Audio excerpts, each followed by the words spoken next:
The Force is light and full of shadows. Before we dive in, check the link in description if you want exclusive timelines, members-only videos you won't find on YouTube, all on our Patreon. The red energy barriers hummed between them like the heartbeat of something ancient and furious. Obi-Wan Kenobi pressed his palm against the invisible wall, watching his master circle Darth Maul 30 meters away in the Theed generator complex. The Zabrak's yellow eyes gleamed with predatory satisfaction, his double-bladed lightsaber spinning in controlled arcs that painted crimson afterimages in the reactor's dim light. Qui-Gon Jinn's chest rose and fell with measured breaths, sweat traced lines down his weathered face, darkening the collar of his Jedi robes. He was tired.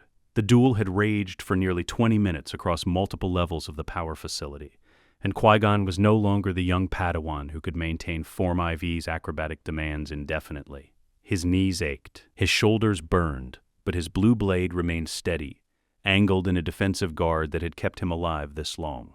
Maul prowled closer, each step deliberate.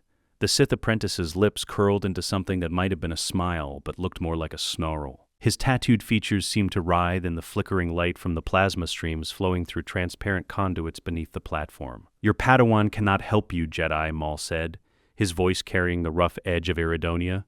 "You will die alone." The wall didn't even flicker. Behind him, the other barriers sealed off the corridor in both directions, a security measure designed to contain plasma leaks that had instead trapped them all in separate sections. He could only watch, could only witness his master face a Sith Lord without support, without backup, without... The Force screamed. It wasn't a sound. It was a presence, a certainty, a terrible knowledge that crashed through Obi-Wan's consciousness with the weight of a collapsing star. Something was wrong. Something was about to go catastrophically, irreversibly wrong, and he had perhaps 2 seconds to prevent it. Qui-Gon felt it too. His eyes widened fractionally, his stance shifting as he reached for the Force's warning. But Maul was already moving. The Sith apprentice struck like a viper, his double blade a blur of red death. The first strike came high, forcing Qui-Gon's lightsaber up to parry. The second came low, a sweeping arc aimed at the Jedi Master's legs. Qui-Gon pivoted, his blade intercepting the blow, but the impact drove him back a step. Then another. Maul pressed forward with relentless aggression, each strike building momentum, each attack designed to overwhelm through sheer ferocity. Qui-Gon's boot caught on a ridge in the platform. He stumbled. Maul's eyes blazed with triumph, his lightsaber reversed direction mid-swing, the crimson blade screaming toward Qui-Gon's exposed back. A killing blow. Precise, unavoidable, the kind of strike that would pierce straight through the spine and end the duel in a single perfect moment of Sith superiority. The energy barrier between Obi-Wan and the duel dropped. He didn't think, didn't plan, didn't calculate odds or tactical approaches. The Force moved through him like lightning through a conduit, and Obi-Wan launched himself forward with every scrap of power his young body could channel. His boots left the platform, the world blurred. 30 meters became 20, became 10 in heartbeats, the Force accelerating him beyond human limits, beyond rational speed, his right hand extending with desperate intent. Maul's blade descended, Qui-Gon twisted, trying to bring his lightsaber around, knowing he wouldn't make it in time. The crimson edge touched fabric. Obi-Wan's telekinetic shove hit Qui-Gon like a Force-enhanced battering ram. The older Jedi's body jerked sideways with violent force.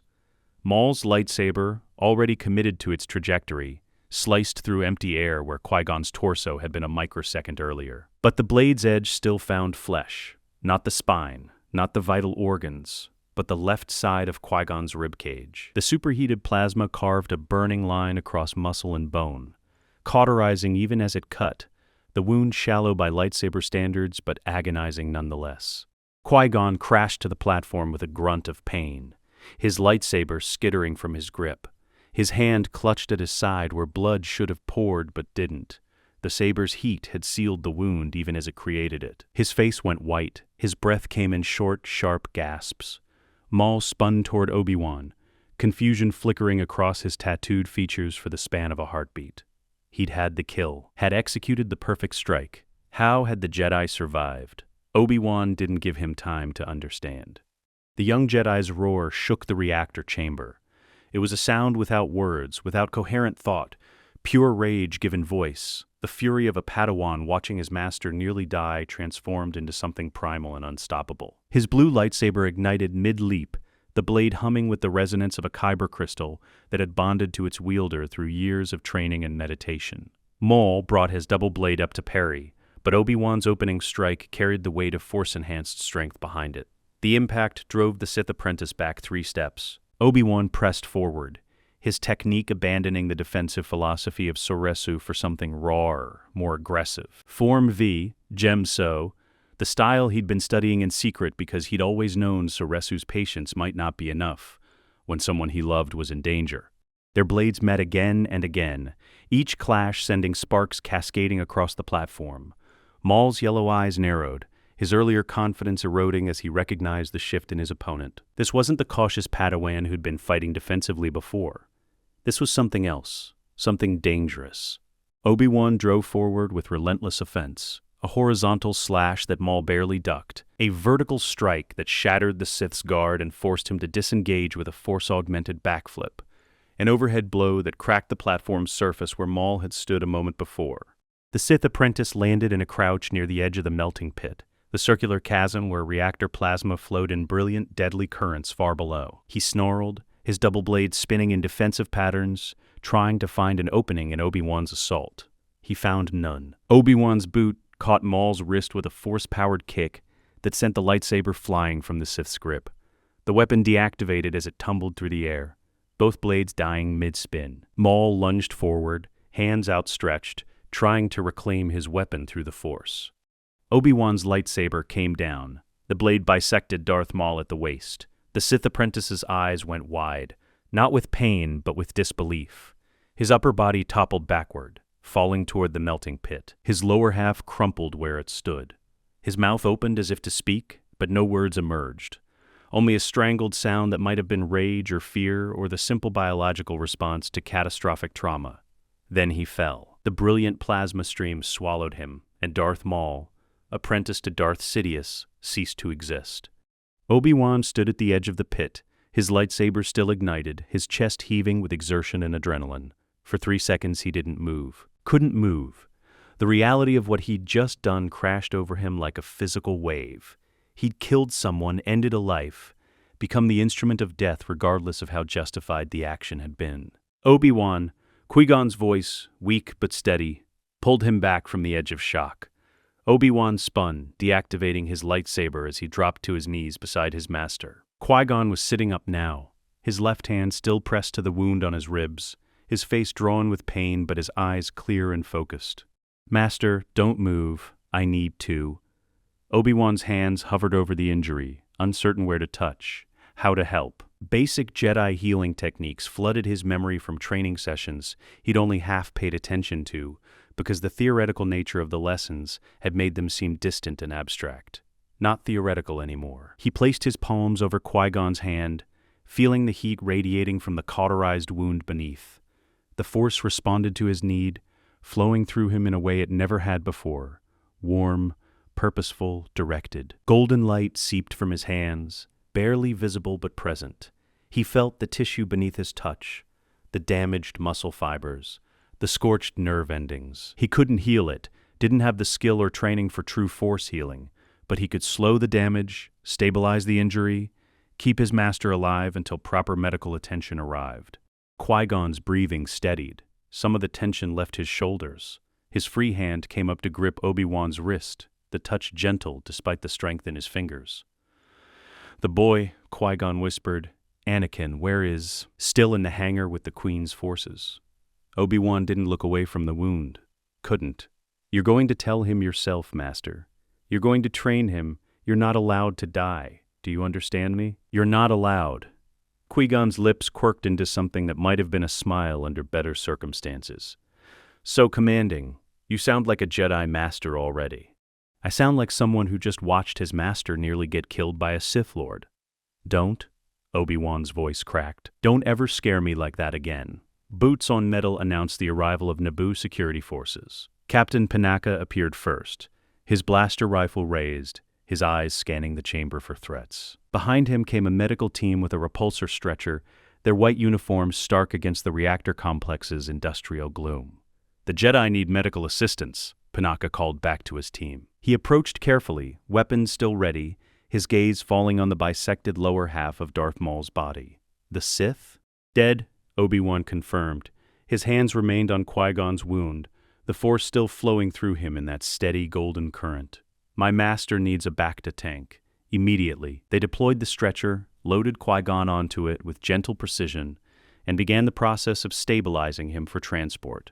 One of the medics, a Twi'lek woman with kind eyes, placed a hand on Obi-Wan's shoulder. "You can let go now, Jedi. We have him." Obi-Wan's hands came away slowly, reluctantly. The golden light faded. He stood on legs that threatened to buckle, watching as they secured his master to the stretcher and began moving toward the exit. Qui-Gon's hand reached out, finding Obi-Wan's, squeezing once before the distance between them grew too great. The Padawan followed in silence, his mind already racing ahead to the hours that would come. The medical bay, the bacta tank, the slow, agonizing wait to see if the wound would heal without complications. And beyond that, the Council. They would want answers, would want to know how a Sith had appeared after a millennium of absence, would want to judge whether Anakin Skywalker should be trained, would want to decide Qui-Gon's fate and the boys. Obi-Wan's jaw set. His hand moved to his lightsaber, feeling the familiar weight of it against his palm.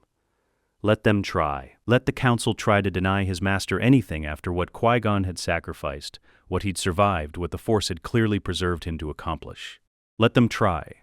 20 minutes later, the bacta tank in Theed Royal Palace's medical facility hummed with activity. Qui-Gon Jinn floated in the blue-green suspension fluid, breathing mask secured over his face, his eyes closed but his vital signs steady on the monitors surrounding the tank. The wound on his ribs was already beginning to knit, the bacta's regenerative properties working in concert with his own Force-enhanced healing. Obi-Wan sat on the floor beside the tank, his back against the wall, his eyes never leaving his master's face. His hands were folded in his lap, but they trembled slightly, the adrenaline finally wearing off, leaving exhaustion and the creeping horror of how close they'd come. Small footsteps approached. Obi-Wan looked up to find Anakin Skywalker standing in the doorway, the 9-year-old boy's face pale and his eyes red from crying. Queen Amidala stood behind him, her hand on his shoulder, her expression grave. "Is he going to be okay?" Anakin's voice was barely a whisper. Obi-Wan managed a nod. "Yes, he'll heal. It will take time, but he'll heal." Anakin crossed the room in a rush, pressing his small hands against the transparent steel of the bacta tank. His breath fogged the surface. I felt it. When he got hurt, I felt it in the Force. It was like part of me was hurt too. That's the bond between master and student. Obi-Wan stood, moving to place his hand on Anakin's shoulder. "It means you're connected to him. It means he's already started training you, even if he hasn't said the words yet. But the Council will accept him as your master." Obi-Wan's voice carried a certainty he didn't entirely feel. "I'll make sure of it." Padme stepped forward, her young face showing wisdom beyond her 14 years. "What will you do if they refuse?" Obi-Wan looked at his master floating in the bacta, at the boy who'd been prophesied as the chosen one, at the queen who'd risked everything to save her people. His hand tightened on Anakin's shoulder. "Whatever it takes." 3 weeks passed, the wound healed. Qui-Gon Jinn emerged from the bacta tank with new scars across his torso and a slight stiffness in his left side that would likely never fully disappear. But he was alive, whole, ready. The Jedi Council summoned them to Coruscant, and Qui-Gon Jinn, once dead Jedi Master who'd been preserved by the will of the Force itself, prepared to fight the most important battle of his life, not against Sith or battle droids, but against the traditions and fears of his own order. For a 9-year-old boy who deserved better than abandonment. For a future that could still be saved. Rain hammered against the ancient stone windows of Castle Sereno, each drop exploding against glass that had witnessed 8 centuries of galactic history. Count Dooku stood alone in his study, hands clasped behind his back, staring at nothing. The room was furnished with the austere elegance of old nobility. Dark wood shelves lined with leather-bound volumes. A desk carved from Aldarian marble. Chairs upholstered in fabric worth more than most starships. None of it mattered. The holographic projector on his desk displayed the official Jedi casualty report from Naboo. One name stood out among the wounded and recovered. Master Qui-Gon Jinn, deceased, killed by a Sith apprentice in the Theed generator complex. Funeral arrangements pending council approval. Dooku's fingers curled into fists. His former Padawan, his student, the one Jedi in the entire Order who truly understood that compassion and justice sometimes required actions the Council found uncomfortable. Dead because those same masters had ignored his warnings about the Sith's return, because they'd sent him to Naboo without proper support, because the Order had become so paralyzed by its own dogma that it couldn't protect its finest members. The Sith holocron sat in its case on the corner of his desk, pulsing with a faint red glow. Dooku's gaze drifted toward it. He'd acquired the artifact 3 months ago through channels that would horrify the Council. Black market dealers, Hutt intermediaries, contacts in the darker corners of the Outer Rim. He'd told himself it was for research, for understanding the enemy that had destroyed his apprentice on Naboo. But standing here in the rain-soaked darkness of his ancestral home, he knew the truth. He'd been preparing to fall. The loss of Qui-Gon had cracked something fundamental in Dooku's soul. The Jedi Council's bureaucratic response, a formal investigation, a committee to review security protocols, condolences delivered with all the warmth of a protocol droid, had made the crack widen. And then Darth Sidious had reached out, his holographic transmission arriving through encrypted channels, his voice smooth and understanding as he spoke of the Jedi's failures, of the Republic's rot, of the power that could reshape the galaxy if only Dooku would embrace it. The holocron beckoned. Dooku's hand moved toward it. "My Lord Count," the servant's voice through the door intercom made Dooku's hand stop. He turned, composing his features into the mask of aristocratic control he'd worn since childhood. "Yes, there is a Jedi at the gate, my lord. He claims—" The servant's voice faltered, uncertainty bleeding through. "He says his name is Qui-Gon Jinn." The world stopped. Dooku's hands gripped the edge of his desk hard enough to make his knuckles white. His mind raced through possibilities. Imposter, Sith deception, his own grief-induced hallucination. But the Force rippled through him with sudden, overwhelming clarity. A presence he'd known for decades, familiar as his own heartbeat, alive and approaching his home. "Impossible. Send him in," Dooku heard himself say. Immediately, he moved toward the study's grand doors without conscious thought, his usual measured pace abandoned. His boots echoed on marble floors as he descended the main staircase. Servants scattered from his path, their faces showing alarm at their master's unusual haste. Dooku ignored them. The entrance hall stretched before him, its vaulted ceiling lost in shadow, rain streaming down the tall windows that flanked the massive doors. The doors opened. Qui-Gon Jinn stepped through, water dripping from his brown Jedi robes, his hair plastered to his skull, his hand pressed lightly against his left side where the wound still pained him. Behind him stood a younger man, Obi-Wan Kenobi, Dooku recognized, Qui-Gon's Padawan, and a boy, 9 or 10 years old, with sandy hair and wide blue eyes that held far too much awareness for his age. Dooku stopped 3 meters away. His throat worked, but no sound emerged. The careful control he'd maintained for 70 years crumbled like a sandcastle before a wave. "Hello, old friend," Qui-Gon said quietly. The Count of Sereno crossed the remaining distance in 3 strides and pulled his former student into an embrace that would have scandalized the Jedi Council. His shoulders shook, wetness on his face that had nothing to do with the rain streaming from Qui-Gon's robes. "They told me you were dead," Dooku managed, his voice rough with emotion he hadn't allowed himself to feel in decades. "The entire Order mourned you. I mourned you." "I very nearly was."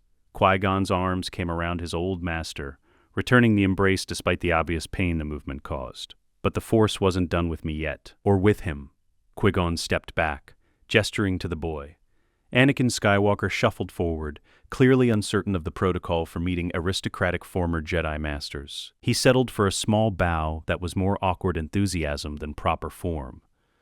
"This is Anakin," Qui-Gon continued, "the Chosen One. Raw power, yes, more than he'd ever encountered in a Padawan, perhaps more than he'd felt in most Masters. But underneath the power, something else, a bright core of compassion, of fierce loyalty, of desperate need to protect those he loved. And binding him to Qui-Gon, a connection that already ran deep despite their short acquaintance. "Come," Dooku said, finding his composure again. "All of you, you're soaked through. My staff will prepare rooms. We have much to discuss." They gathered in Dooku's private study an hour later, dried and warmed, servants having provided fresh clothes for the travelers. Anakin sat in one of the ancient chairs, his feet not quite touching the floor, his eyes wide as he took in the room's opulence. Obi-Wan stood by the window, arms crossed, his gaze distant. Qui-Gon settled into the chair across from Dooku's desk with the careful movements of someone still healing. "The Sith have returned," Qui-Gon said without preamble. "The creature who nearly killed me, Darth Maul, was merely an apprentice. His master still lives, still operates in shadow." He reached for the holocron case, opened it with a touch. The red glow intensified, casting crimson shadows across both their faces. "I've been approached." Qui-Gon's hand moved toward his lightsaber. Obi-Wan's posture shifted, weight redistributing toward the balls of his feet. Even Anakin seemed to sense the sudden danger, his small body tensing. "Peace," Dooku said, raising his hands. "I haven't accepted, haven't even responded, but he calls himself Darth Sidious, speaks of the Jedi's failures and the Republic's corruption, offers power to reshape the galaxy." His gaze found Qui-Gon's. "And in my grief over your death, I considered it." Silence stretched between them. Rain continued its assault on the windows. Somewhere in the castle, a clock chimed the hour. "But you're alive," Dooku continued, "which changes everything." Qui-Gon leaned forward, his expression intense. "Destroy it. The holocron, whatever Sidious promised you, is a lie wrapped in poison." "No." Dooku's response was immediate. "Knowledge is never the enemy. Ignorance is. We study this, learn from it, understand our enemy's philosophy so we can counter it. The dark side corrupts even through study. Then we're already corrupted." Dooku's fist struck the desk. "The Council's arrogance, their blindness, their dogmatic adherence to tradition while the Republic rots around them, isn't that corruption by another name? They let you walk into a Sith trap alone, Qui-Gon. They ignored your warnings. They failed you." Qui-Gon's jaw tightened. "They made mistakes. That doesn't justify." "I'm not justifying anything. I'm proposing an alternative." Dooku stood, pacing to the window where Obi-Wan watched with wary eyes. "The Jedi Council is blind. The Senate is corrupt. We need a third path. A way to hunt Sidious outside the constraints that crippled the Order's response to Naboo. You're suggesting we operate independently of the Council?" Obi-Wan's tone carried disbelief. "I'm suggesting we operate intelligently." Dooku turned, addressing all three of them now. "I have resources the Council lacks: wealth, political connections across a dozen systems, intelligence networks that don't report to bureaucrats in the Senate. I can investigate Sidious through channels the Jedi can't access." "While we do what?" Qui-Gon asked. "Train the boy."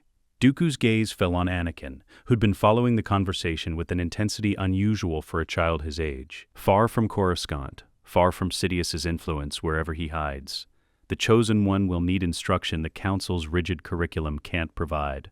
Qui-Gon, you've always followed the living force. Now follow it completely. Take Anakin to the Outer Rim. Teach him as the Force guides you, not as the Council dictates. They don't have to. Dooku moved back to his desk, activated a holographic display showing financial records. "I can fund your travels, provide ships, supplies, safe houses on a dozen worlds. You'll report to me, not the Council. We'll form our own network, a shadow council, if you will, hunting the Sith while training the one prophesied to destroy them." His hand remained pressed against his healing wound, his gaze distant as he reached into the Force for guidance. Anakin watched his soon-to-be master with complete trust. Obi-Wan looked troubled but not dismissive. "What about Obi-Wan?" Qui-Gon asked finally. "He maintains ties to the Council, plays the role of dutiful knight, passes intelligence both ways." Dooku's smile was thin. "Plausible deniability for all parties. The Council gets reports that you and the boy are safe. We get warning if they decide to interfere. Obi-Wan gets to keep his standing in the Order." "You're asking me to spy on my own people," Obi-Wan said flatly. "I'm asking you to serve the greater good through unconventional means. Exactly what Qui-Gon has done his entire career." Dooku's expression softened. "I'm asking you to protect your master and his student from the Order's bureaucratic blindness. Nothing more." Obi-Wan looked to Qui-Gon, a question in his eyes. The older Jedi Master nodded slowly. "I accept," Qui-Gon said. "On one condition. The Sith holocron stays locked away. We study what we must about the enemy, but we don't immerse ourselves in darkness to fight darkness. That path leads exactly where Sidious wants us." Dooku considered this, then inclined his head. "Agreed. The holocron remains a reference tool, nothing more." He extended his hand across the desk. "We hunt Sidious together, old friend. Master and former apprentice, now equals in purpose." Qui-Gon gripped his hand. The gesture had weight beyond the physical, An oath sealed, an alliance forged, a commitment that would shape the decades to come. "Come," Dooku said, releasing Qui-Gon's hand and moving toward Anakin. "Let me see what the Chosen One can do." He led them to a training hall deep within the castle, a vast space with polished floors and ancient weapons mounted on the walls, relics from Sereno's martial history. Dooku handed Anakin a training saber adjusted to low power. "Show me Form I," he instructed. "Basic strikes, whatever Qui-Gon has taught you." Anakin activated the saber and moved through the opening sequence of Shicho. His form was rough, untrained, but his connection to the Force was undeniable. The blade seemed to move before conscious thought, his small body flowing through positions with natural grace. Dooku watched in silence, his experienced eye cataloging every movement. When Anakin finished, he deactivated the saber and looked up nervously. "You have raw talent," Dooku said carefully, "more than I've seen in any initiate. But talent alone won't protect you from what's coming. The Sith will want you, Anakin.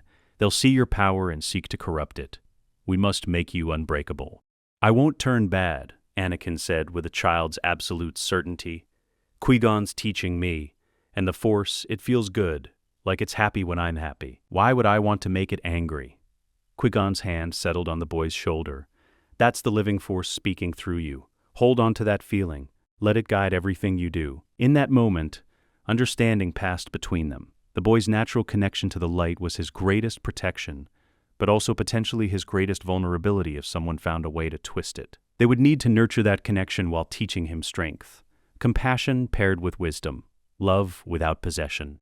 "I'll arrange for a ship," Dooku said. "Something fast, reliable, unmarked. Where will you go first?" "Wherever the Force leads us." Qui-Gon's smile was genuine for the first time since entering the castle. "There are worlds in the Outer Rim where the living Force runs strong, places the Council's doctrine hasn't reached.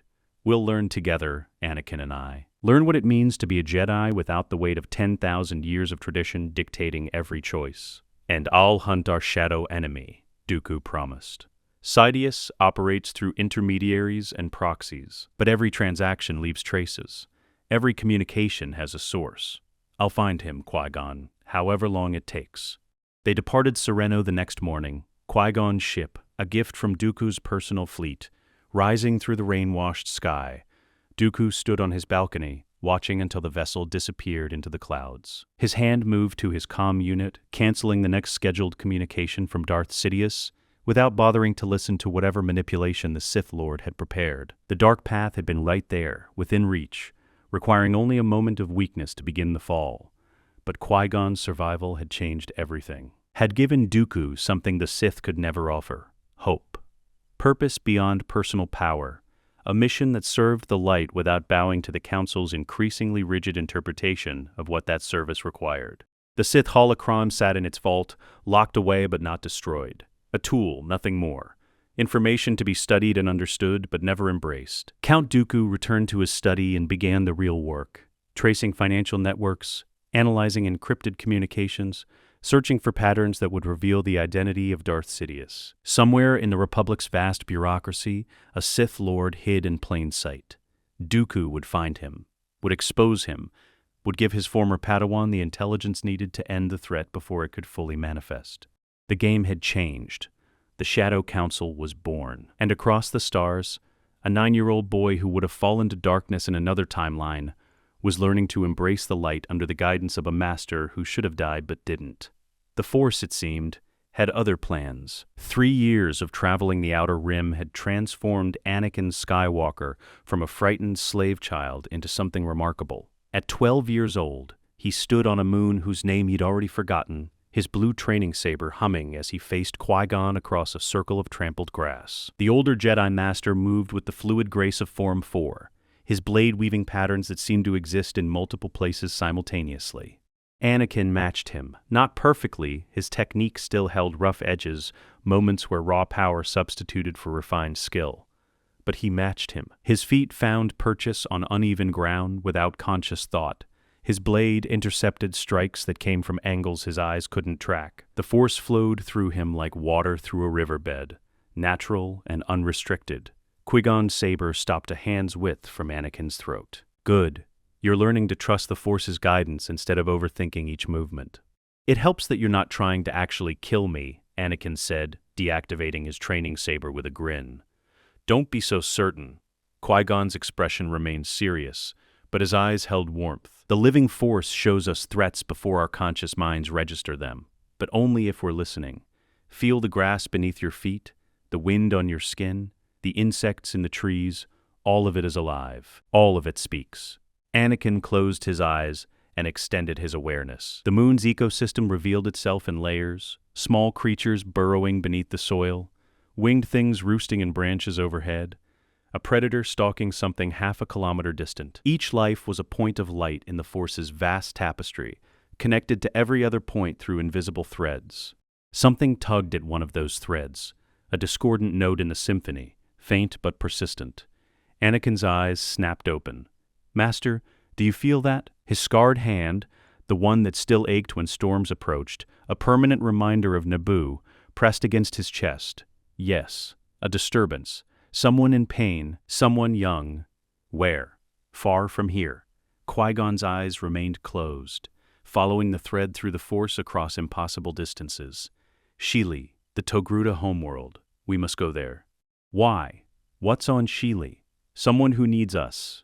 The ship Dooku had provided a sleek Corellian courier modified for long-range travel, made the journey to Sheely in 4 days. Anakin spent most of that time in meditation, trying to understand the pull he felt through the Force. It wasn't danger exactly, though fear was present. It felt more like potential, like standing at a crossroads where multiple futures converged, and the choice of which path to take would echo through decades. Sheely's orange and red landscape filled the viewport as they dropped from hyperspace. Scrublands stretched to the horizon, broken by patches of dense forest and the occasional crystalline formation that caught the sun and threw it back in rainbow fragments. Qui-Gon guided the ship toward a settlement the planetary database identified as a mid-sized Togruta village. Its structures built in organic curves that seemed to grow from the landscape rather than imposing upon it. They landed on the outskirts. A delegation of Togruta elders waited, their montrals, the hollow horn-like structures rising from their heads, decorated with traditional markings. The tallest among them, a female whose facial markings suggested great age, stepped forward as Qui-Gon and Anakin descended the boarding ramp. Jedi, she said, her voice carrying the musical quality unique to her species. We are Gantika, elder of this village. We have been hoping you would come. You knew we were coming, Qui-Gon asked. The Force whispers to those who listen, even those of us who cannot wield it as you do. A child in our village has manifested abilities we cannot control, powers that frighten her family and endanger others. Gantika's expression was troubled. We love her, but we fear her. When your ship appeared in our sky, we knew it was an answer to prayer. The village's central area featured a communal fire pit surrounded by dwelling structures that blended seamlessly with Sheely's terrain. Togruta of all ages stopped their activities to watch the visitors pass, their expressions mixing curiosity with wariness. Children peered from doorways. Adults whispered behind raised hands. Gantika led them to a modest home near the village's edge. A Togruta woman stood in the doorway, her montrals painted with family markings, her hands twisting the fabric of her garment with nervous energy. Behind her, barely visible in the dwelling's interior, Anakin glimpsed a small figure hiding. This is Pavti, Gantika said, the child's mother. Don't take her away. She's just a child. She didn't mean to hurt anyone. What happened? Qui-Gon's voice carried gentle authority.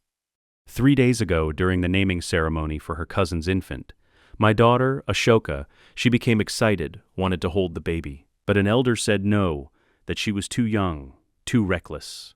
Ahsoka became upset and Pavti's voice broke. The elder was thrown backward, struck the wall hard enough to crack bone. My daughter didn't touch her, didn't even raise her hand. But the elder flew as if shoved by an invisible giant. Anakin understood before Qui-Gon spoke. He'd done the same thing himself at that age, back when his anger at Watto or fear for his mother had manifested in objects moving without physical contact, the Force responding to emotion without conscious control. May we see her? Qui-Gon asked. Pavti hesitated, then stepped aside. Ahsoka, come here, little one. These visitors won't hurt you. The child who emerged from the shadows was perhaps 7 years old, small even for a young Togruta. Her skin was orange, marked with white facial stripes that would darken as she matured. Her montrals were still developing short stubs that would eventually grow into the magnificent sensory organs of adulthood. Her lekku, the head tails that hung past her shoulders, were striped in white and blue. But it was her eyes that struck Anakin, blue, bright, and currently brimming with tears. She looked at Qui-Gon and Anakin with the expression of someone expecting punishment or exile. Qui-Gon knelt, bringing himself to her eye level. "Hello, Ahsoka. My name is Qui-Gon Jinn. This is Anakin Skywalker. We're Jedi, and we're here because you're very special." "I'm bad," Ahsoka whispered. "I hurt Elder Shia. I didn't mean to, but I was angry and she flew." "You're not bad. You're powerful. There's a difference." Qui-Gon's hand extended slowly, offering rather than demanding. "Would you like to learn how to control your gift? How to make sure it only does what you want, when you want?" Ahsoka's small hand crept toward Qui-Gon's but stopped short. "Will I have to leave my family forever? I heard stories about Jedi. They say once you go to the temple, you can never come home." The Jedi Order's policy of complete separation from birth families was one of the traditions that had driven a wedge between the Maverick Master and the Council. Before Qui-Gon could answer, a roar shattered the village's relative calm. A rakshir burst from the forest's edge, a massive feline predator, easily 3 meters long, its fur striped in patterns that had evolved to blend with Sheely's terrain. Its eyes held the wild desperation of a creature in pain. Blood matted its shoulder where some injury festered. It charged toward the village center, toward the group of younglings playing near the communal fire. Villagers screamed. Parents rushed toward their children. Qui-Gon's hand moved to his lightsaber. Anakin's weapon was already igniting. "No!" Ahsoka's shout froze everyone. The small Togruta girl ran forward, placing herself between the charging predator and the other children. Her hands extended, not in defense but in supplication. The force erupted around her, not violent, not aggressive, but encompassing. Waves of calm radiated from her small form, washing over the rakshir like a blanket of peace. The creature's charge faltered. Its snarl faded to a confused growl. It stopped 3 meters from Ahsoka, massive head lowering, nostrils flaring as it scented the air around her. "You're scared," Ahsoka said, her voice taking on a quality beyond her years. "Something hurt you, and you don't understand. But it's okay. We're not going to hurt you more. You can rest now." The predator's hackles smoothed. Its tail, previously lashing with aggressive intent, settled into a neutral curve. It took one step toward Ahsoka, then another, until its massive head was close enough for the small girl to touch. Ahsoka's hand settled on the creature's muzzle. "There. See? Not so scary after all." The rakshir made a sound somewhere between a purr and a rumble, then turned and padded back toward the forest with none of its earlier frenzy. Within moments, it had disappeared into the tree line. Complete silence held the village. Then Pav-T was running, scooping Ahsoka into her arms, checking her for injuries with frantic hands while tears streamed down her face. Qui-Gon looked at Anakin, and Anakin saw his own awe reflected in his master's expression. What they'd just witnessed went beyond telekinesis or basic force sensitivity. Ahsoka had communicated with an animal mind, had soothed it through the Force with an instinctive mastery that took most Jedi years to develop. "That was incredible," Anakin said, approaching the small Togruta carefully. "I've never seen anyone do that, especially not someone so young." Ahsoka peeked at him from behind her mother's shoulder, her earlier tears replaced by cautious pride. It was scared. Like me.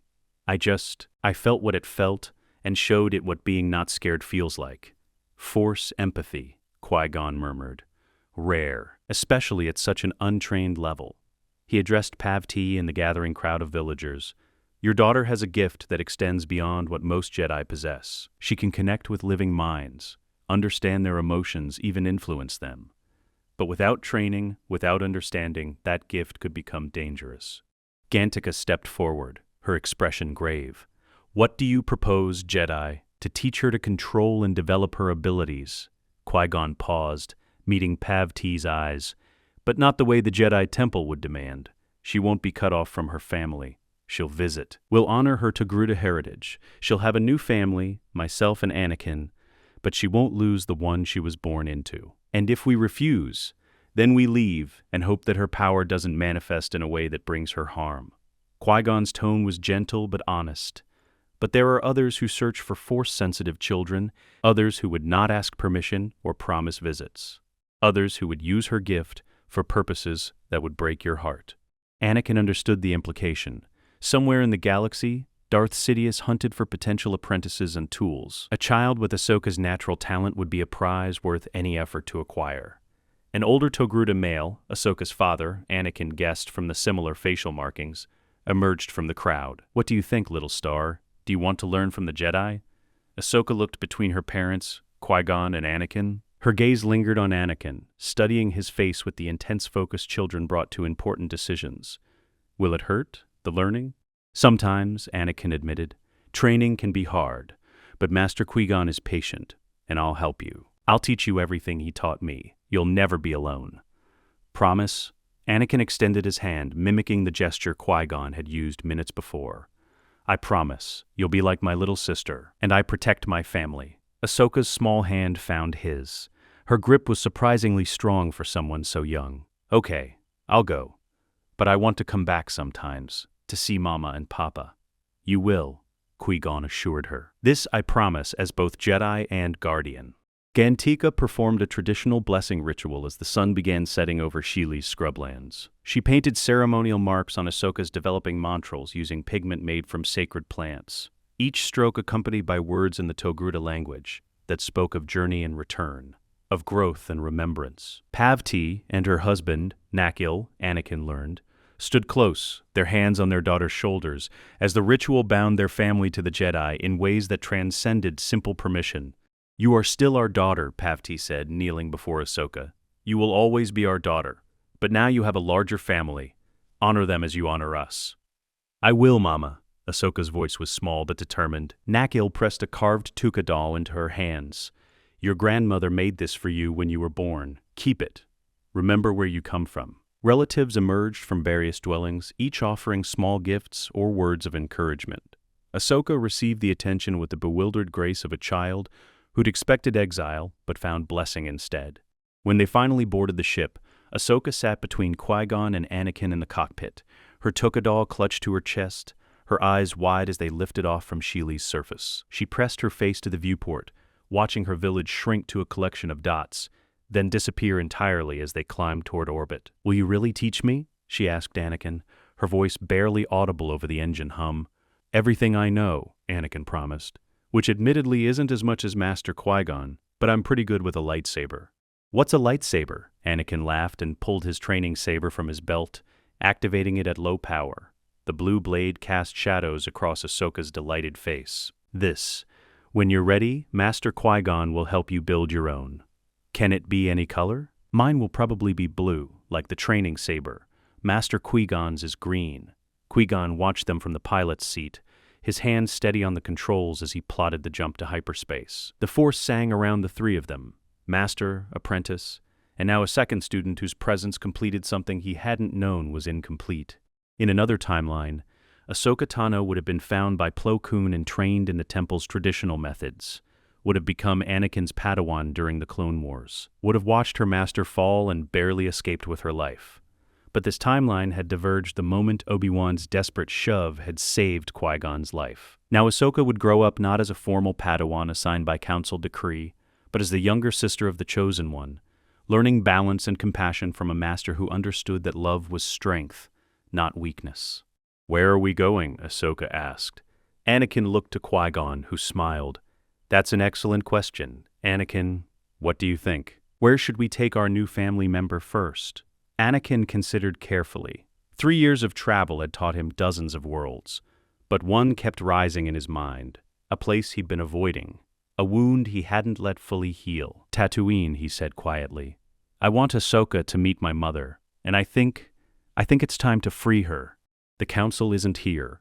We're following the living Force, not Council politics. And the Force is telling me my mother has suffered in chains long enough." Anakin's jaw set with determination that made him look far older than 12. "We have Dooku's resources, we have credits. We buy her freedom, legally, properly. No one can object to that. They'll object to attachment, then they'll have to learn that compassion isn't attachment. That loving your mother doesn't make you a bad Jedi." Anakin looked at Ahsoka, who was watching the exchange with wide eyes. "Just like loving a little sister won't make me a bad Jedi. Right, Master?" Qui-Gon was quiet for a long moment, his hands still on the controls, his gaze distant as he consulted the Force. Then he smiled. genuinely, warmly, with the expression of a man who'd finally found the path that had been calling him all along. "Right, my apprentice. Set course for Tatooine. It's time to break some chains." The ship jumped to hyperspace, carrying 3 Force sensitives toward a destiny that would reshape the galaxy. A master who should have died but lived. A chosen one being raised in love instead of fear. And a young girl whose empathy would prove as powerful as any lightsaber. The living force had brought them together for a reason. In the years ahead, that reason would become clear. But for now, in the quiet of hyperspace with stars streaming past the viewport, they were simply a family, and that was enough. Tatooine's twin suns beat down on Mos Espa with the familiar cruelty Anakin remembered from 9 years of slavery. The heat shimmered off Durukrit streets in visible waves, turning distant buildings into liquid mirages. Merchants hawked their wares from stalls that offered minimal shade. Slaves moved through the marketplace with downcast eyes, their faces marked by the resignation Anakin recognized in his bones. He stood at the bottom of the boarding ramp, boots touching sand and stone he'd sworn never to walk again. His hand found his lightsaber, not for comfort, but to remind himself he was different now. Not property, not powerless. A Jedi apprentice with a master who believed in him and a little sister who looked up to him. Ahsoka pressed close to his side, her small hand gripping his sleeve. The 7-year-old's montrals barely reached his shoulder, but her presence anchored him. "It's so hot," she whispered, "and everything feels angry." "The planet doesn't care about people," Anakin said. "Neither do most of the people who live here. But my mother does. She's good. She's the best person I know." Qui-Gon descended the ramp last, his robes already collecting the fine dust that permeated every corner of Mos Espa. His eyes swept the marketplace with the trained awareness of someone who'd spent decades in dangerous places. "Where will we find her, if he still owns her?" The words tasted like ash. 3 years had passed since Anakin had left his mother behind with promises he'd barely understood. 3 years she'd spent in chains while he learned to move objects with his mind and duel with plasma blades. The guilt sat heavy in his chest, cold despite the desert heat. They moved through the marketplace, Anakin leading them down familiar paths he'd navigated countless times on errands for his master. The words stuck in his throat now. Watto had never been a true master, just a small-minded Toydarian with delusions of importance and a willingness to profit from others' suffering. Ahsoka's hand tightened on his sleeve every time they passed a slave. She could feel them through the Force, Anakin realized. Their pain, their fear, their crushed hope. Her empathy was reading every broken spirit like words on a page. "There are so many," she said, her voice breaking. "Why doesn't anyone help them? And the Hutts make money from suffering. That's all the reason most beings need to look away. That's evil." It is the same cluttered entrance filled with scavenged technology, the same smell of machine oil and ozone drifting from the open doorway. Anakin stopped 3 meters from the entrance. His breathing had gone shallow. His hands trembled beside him, solid and calm. "We're here with you. You're not that frightened child anymore. I know, but part of me still is. Then we honor that part while moving forward anyway. Courage isn't the absence of fear, Anakin. It's action despite fear." Qui-Gon placed a hand on his shoulder. "Shall we?" Parts bins overflowed with components spanning a dozen different ship manufacturers. Half-assembled droids hung from ceiling hooks. A protocol droid's head sat on the counter, its photoreceptors dark. Watto hovered behind the counter on buzzing wings, his trunk-like nose buried in a datapad. He looked up as they entered, his bulbous eyes widening with recognition that turned rapidly to calculating greed. "Annie, little Annie Skywalker?" The Toydarian's basic carried the thick accent Anakin had once found normal but now recognized as affected. Watto could speak perfectly well when it suited him. "You've grown, and you're a Jedi now, eh? I always knew you were special. Told everyone I did. That boy's going places." The lies came as easily as breathing. Anakin's jaw tightened. "Hello, Watto, what brings you back to Mos Espa? Need parts? I'll give you a good price." For old times, Watto's gaze shifted to Qui-Gon and Ahsoka, evaluating their worth with the practiced eye of someone who'd spent decades appraising and exploiting. "You're the Jedi who won the boy in that pod race. Qui-Gon, yes? I remember. Never forget a face attached to credits. We're here about Shmi Skywalker," Qui-Gon said. His voice carried neutral authority, but Anakin felt the tension beneath. His master's hand rested near his lightsaber with deliberate casualness. Shmi, what about her? Watto's wings beat faster. A nervous tell. She's a good worker. Very reliable. Not for sale. Everything's for sale on Tatooine, Anakin said. You taught me that. Watto's expression shifted to wounded innocence that might have been convincing if Anakin hadn't spent 9 years learning to read the Toydarian's moods. I don't sell my people anymore. Times change. I'm respectable now. Then free her? Free her? Just like that, out of the goodness of my heart? Watto's laugh was a buzzing wheeze. I'm running a business, not a charity. She's worth 50,000 Republic credits. Minimum, skilled technician, reliable. Never causes trouble. You want her free, you pay market value.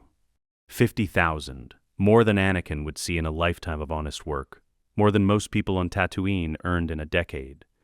Watto was testing them, seeing how badly they wanted this, waiting for them to reveal desperation he could exploit. Qui-Gon reached for his comm unit. I need to contact someone. We'll return shortly. The heat hit like a physical blow after the shop's dim interior. Qui-Gon activated his encrypted comm, and within seconds, Count Dooku's holographic image materialized above the device. Qui-Gon, I wasn't expecting to hear from you for another week. Dooku's aristocratic features carried concern. Is something wrong? We're on Tatooine. Anakin's mother is still enslaved. The owner wants 50,000 credits for her freedom. Dooku was silent for exactly 3 seconds. Then, 100,000 delivered to you within the hour. Don't negotiate with slavers, Qui-Gon. Show them what it means to deal with someone who has real power. That's not necessary. It's extremely necessary. Anakin is the chosen one. His mother's freedom shouldn't be a negotiation. It should be a statement. Dooku's expression hardened. Let this Watto creature understand that his casual cruelty has attracted the attention of forces he cannot comprehend. Transfer incoming. The hologram disappeared. Anakin stood frozen, processing what he'd just witnessed. Count Dooku, former Jedi Master, one of the wealthiest beings in the galaxy, had just committed enough credits to buy a small starship without hesitation, without conditions, simply because Anakin's mother deserved freedom. He didn't even ask questions, Anakin whispered. He trusts us to do what's right, Qui-Gon said, and he understands that some things transcend cost-benefit analysis. Your mother's freedom is one of them. Ahsoka had been silent throughout the exchange, but now she tugged on Anakin's sleeve. Your friend really cares about you. I can feel it. He's happy he can help. He's Master Qui-Gon's friend. No, Qui-Gon corrected gently. He's our ally. And allies become friends through shared purpose. Dooku sees your potential, Anakin. But more than that, he sees your character. The boy who wants to free his mother despite the Jedi Code's teachings about attachment. That matters to him. The credits arrived 40 minutes later. A verified Republic transfer that made Qui-Gon's datapad chime with confirmation. They returned to Watto's shop. The Toydarian was reorganizing a parts bin with the manic energy of someone trying to look busy and important. We have your price, Qui-Gon said. Plus 50,000 more. 100,000 total. Watto's wings stopped mid-beat. He landed on the counter with an audible thump. 100? You're serious? Transfer the ownership rights to Shmi Skywalker immediately. Remove her slave chip. Provide documentation of her freedom. Then take your credits and never speak to this family again. The threat was delivered in Qui-Gon's teaching voice. Calm, measured, absolute. But something in his posture, in the way his hand rested near his lightsaber, made it clear this wasn't a request subject to negotiation. Watto scrambled for his datapad. Yes, of course. Let me just... The paperwork is here somewhere. Ah, a few taps transferred ownership to herself. The legal fiction that created freedom on Tatooine. Another sequence deactivated her slave chip remotely. The datapad chimed confirmation. There. Done. She's free. And the credits? Qui-Gon transferred 100,000 Republic credits into Watto's account. The Toydarian's eyes went glassy as he watched the number populate his balance. More money than he'd likely ever seen in one place. Enough to expand his business, buy better inventory, maybe even move to a more profitable location. Blood money, Anakin thought. Payment for 9 years of my mother's life, bought and owned like a speeder or a droid. Where is she? Anakin asked. The back room, cataloging new parts. Watto waved vaguely toward a doorway half hidden behind a stack of motivator units. You can tell her yourself. Anakin moved before conscious thought carried him forward. through the doorway, into a workspace he remembered from countless afternoons spent helping his mother sort components, while Watto berated them both for being too slow. The room was exactly the same. Cluttered, poorly lit, filled with the detritus of a scavenger's trade. Shmi Skywalker stood with her back to the door, hands moving through a bin of connectors, with the practiced efficiency of someone who'd done this work 10,000 times. Her hair was grayer than Anakin remembered. Her shoulders carried weariness he didn't want to acknowledge. "Mom?" She went absolutely still. The connector in her hand clattered back into the bin. She turned slowly, as if afraid sudden movement might shatter the moment into revealed hallucination. Her face crumpled. "Ani." He crossed the room in 3 strides and wrapped his arms around her. She was smaller than his memories, more fragile, but her embrace held the same fierce strength. She smelled like machine oil and the particular soap she'd always made from desert plants, and Anakin realized he was crying, great shaking sobs that he'd held back for 3 years. "I'm sorry," he managed between gasps.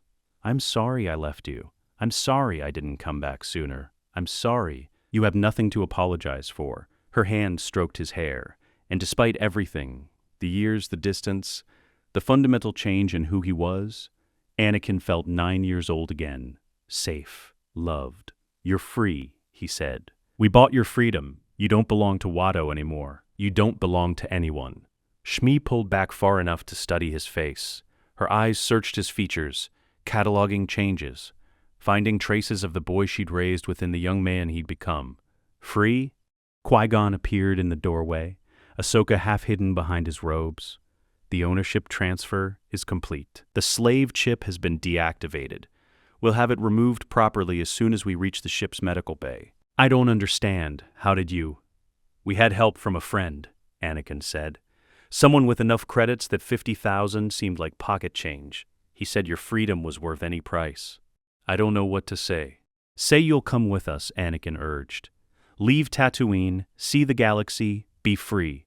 Actually free." Her gaze took in the parts bins, the workbench where she'd spent uncounted hours, the small efficiency unit in the corner where she slept when Watto didn't require her presence in his home. "I spent so long dreaming of this moment," she said quietly. "But now that it's here, I'm frightened. This planet is horrible, but it's all I know." "Then learn something new," Qui-Gon said gently. "The Force has brought us here for a reason. Not just to free you, but to give Anakin the healing he needs. He's been carrying guilt over your continued enslavement. That guilt would have poisoned him eventually. I never wanted him to feel guilty, which is why we're removing the source." Qui-Gon's expression was kind, but firm. "You don't have to come with us if you don't wish to. We can settle you anywhere in the galaxy, give you credits to start a new life. But Anakin needs to know you're safe and free before he can fully embrace his training." Shmi's hand found Anakin's face, cupping his cheek with work-roughened fingers. "You've grown so much, so strong, so certain. I barely recognize you. I'm still me, Mom. Still your son. Just different. Better," she corrected. "You're better. Freer. More yourself than you could ever be here." She took a breath that seemed to cost her something. "I'll come. Not forever. I'm not a traveler by nature, but long enough to see what you've become. Long enough to know you're happy." Ahsoka stepped forward then, her small face solemn. "I'm Ahsoka. I'm kind of Anakin's little sister now. Master Qui-Gon is teaching both of us. It's nice to meet you." Shmi's expression softened in a way Anakin recognized. The look she got around children, the gentleness that had made his childhood bearable despite everything else. A little sister. "Annie always wanted siblings. She's Force-sensitive," Anakin explained. "We found her on Sheely. She can communicate with animals through the Force. It's incredible. You're the Jedi who took my son. I should probably hate you, but I can see what you've given him, what you've made possible, thank you." "Thank me by living well," Qui-Gon said, "by choosing a future unbound by Tatooine's cruelty. The galaxy is vast. There are worlds where kindness isn't weakness and compassion isn't exploited. I can help you find one." Anakin felt his former master's gaze on their backs as they walked away. Confusion mixed with resentment at losing a valuable asset, probably already calculating whether the credits were worth the loss. Let him calculate. Let him wonder. The Force had spoken. The chosen one's mother was free. The ship's medical bay was small but well-equipped, another gift from Dooku's resources. Qui-Gon operated the scanner that located Shmi's slave chip with precision, then deployed the extraction tool. The procedure took less than 5 minutes. The chip emerged in a small container, its circuitry still intact, still capable of delivering the killing charge that would have stopped Shmi's heart if she tried to escape beyond a certain radius. Anakin took the chip from Qui-Gon's hand, held it, felt its weight. Then he dropped it on the deck and brought his boot down hard enough to shatter it into fragments. The explosion of crushed technology was deeply viscerally satisfying. Anakin ground his heel into the remains until nothing identifiable remained except metallic dust and broken dreams of control. "Feel better?" Shmi asked, watching him with understanding eyes. "Yes, much." He looked at his mother, truly looked, seeing her as a free person for the first time in his memory. "What will you do?" "I don't know yet. That's terrifying and wonderful in equal measure." She glanced at Qui-Gon. "You mentioned settling somewhere? There are worlds in the expansion region where your skills would be valued. Mechanical expertise is rare enough to command respect and fair wages. I can provide introductions, seed money to start a legitimate business, whatever you need. To process, to remember what it feels like to make choices instead of following orders." Shmi's hands trembled slightly.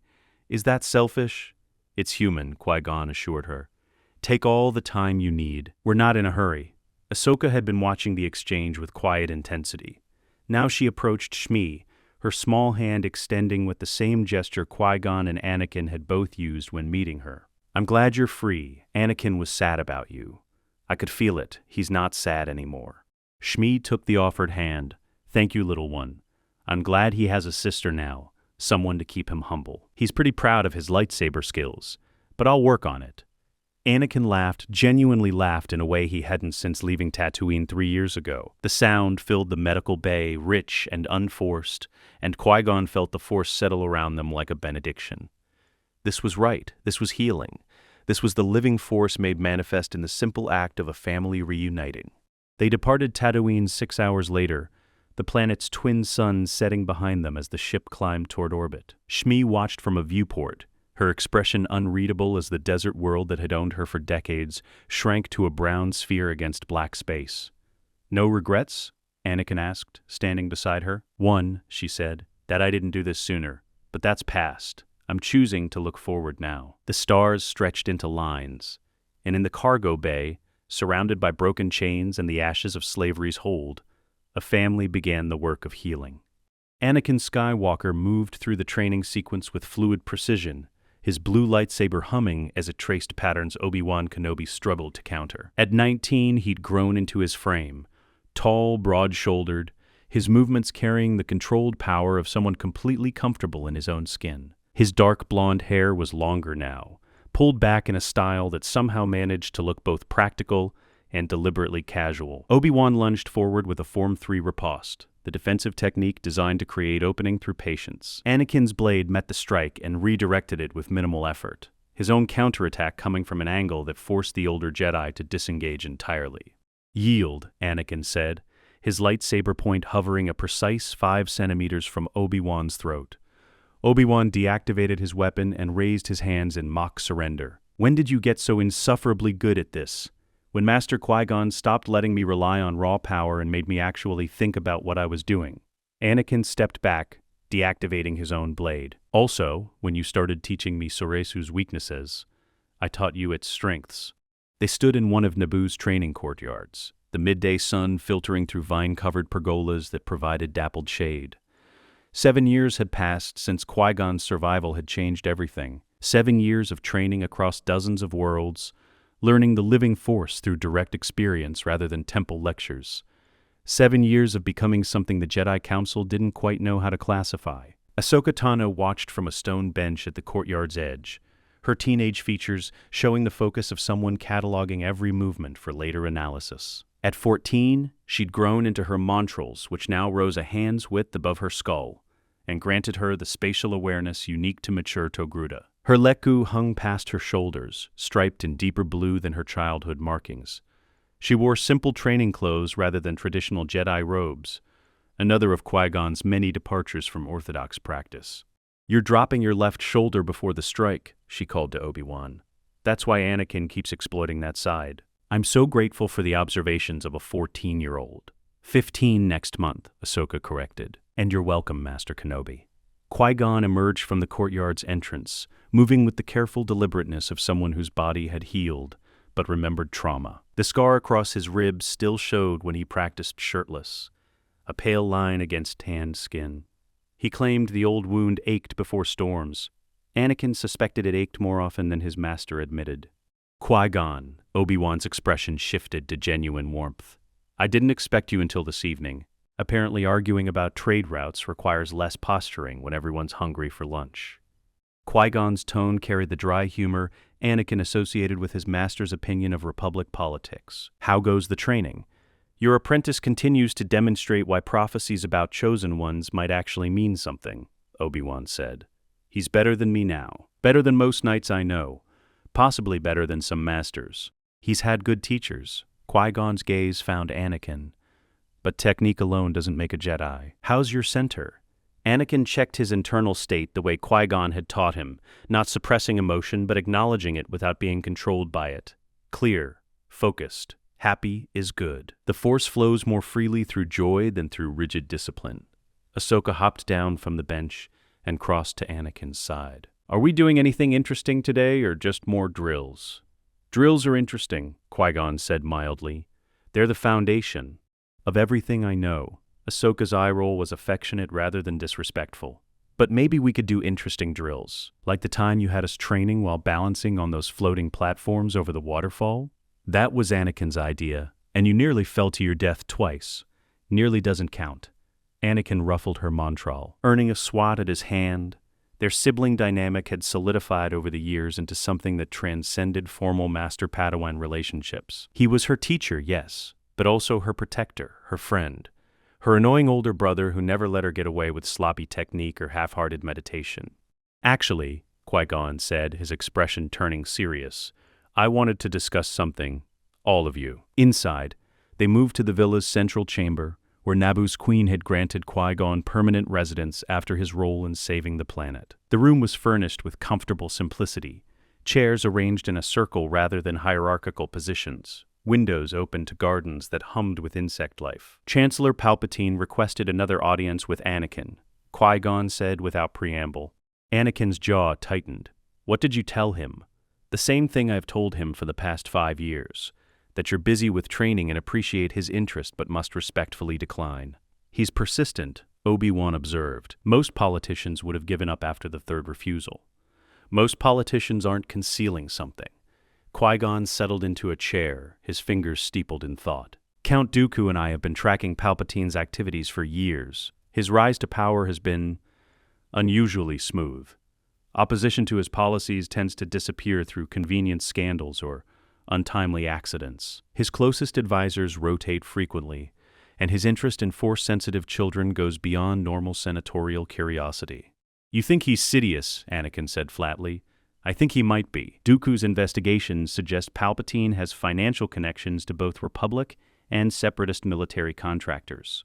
Someone is profiting from this war on both sides. Someone with deep access to Senate systems and the authority to move vast sums without oversight. Ahsoka leaned forward. Why not just tell the Council? Let them investigate. And if Palpatine is Sidious, if the Supreme Chancellor of the Galactic Republic is secretly a Sith Lord, accusing him without ironclad evidence would destroy us while accomplishing nothing. So we wait, Anakin said, while he keeps trying to get close to me, while we investigate carefully and you maintain appropriate distance. Qui-Gon's expression was gentle but firm. I know it frustrates you, but patience is the foundation of wisdom. Master, I've been patient for 5 years. Every time Palpatine smiles at me during Senate functions, every time he asks about my remarkable potential, every time he suggests private meetings to discuss my future, it takes everything I have not to tell him exactly what I think of his manipulation. Which is precisely why you're not ready to confront him, Qui-Gon said. Not because you lack power, Anakin. Because you're still learning to channel anger into purpose rather than action. The Sith thrive on provoking emotional responses. Sidious wants you angry, wants you to lash out. That's when he'd have an opening. Anakin forced his breathing to steady, counted to 10 the way his master had taught him, found his center again. You're right. I know you're right. It just makes you want to punch him in his patronizing face? Ahsoka supplied helpfully. Something like that. Obi-Wan had been silent. But now he spoke carefully. The council grows restless. They question why Qui-Gon operates outside their oversight, why the Chosen One hasn't been presented for proper evaluation. Mace Windu asked me directly last month whether you were deliberately hiding Anakin from council authority. What did you tell him? That you're following the will of the living force, that Anakin's training proceeds excellently, that attempting to impose council structure on someone who learns by doing rather than studying would be counterproductive. Obi-Wan's expression was wry. He didn't like it, but he accepted it. For now, Qui-Gon said, eventually they'll demand more direct involvement, especially if the war continues to escalate. The Clone Wars had been raging for 6 months, though war felt like an overstatement for what was actually a series of scattered conflicts across the Outer Rim. Without Count Dooku as its charismatic leader, the Separatist movement lacked cohesion.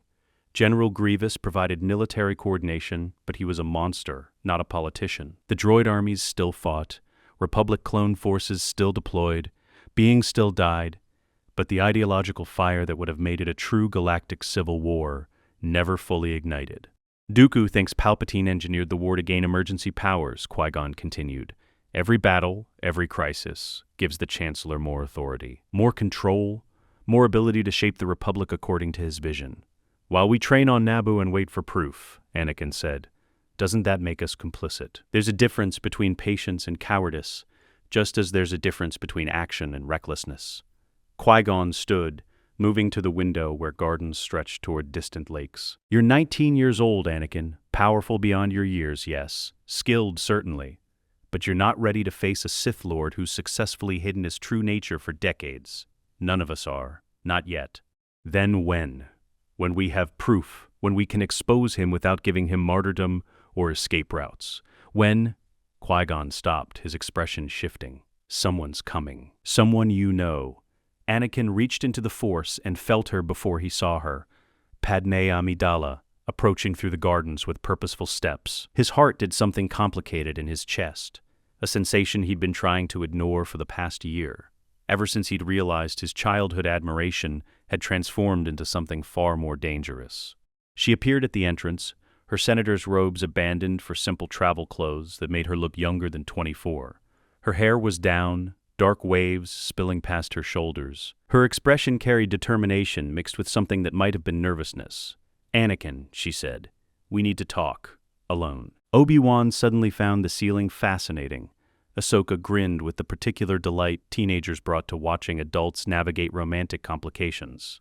We'll just be in the other room, Qui-Gon said, herding Obi-Wan and Ahsoka toward the exit with gentle but inexorable Force suggestion. Master, you don't have to. Some conversations should be private. Qui-Gon's smile was warm.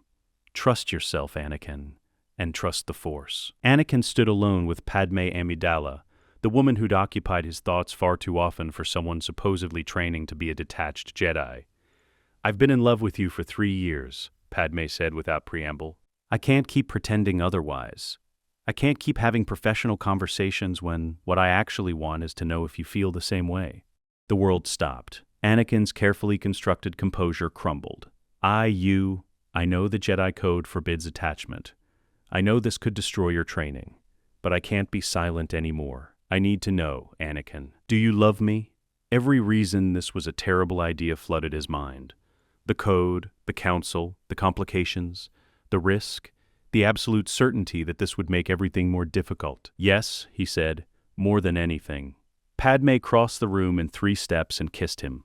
Her hands found his face. His arms wrapped around her waist. For 5 perfect seconds, nothing else existed. Not the war, not Palpatine's manipulations, not the weight of prophecy. Just them. When they separated, Anakin's mind was already racing. I need to talk to Master Qui-Gon. I already asked him. You what? 2 days ago. I couldn't stand not knowing if this was even possible. So I asked him directly whether the Jedi Code would forbid us being together.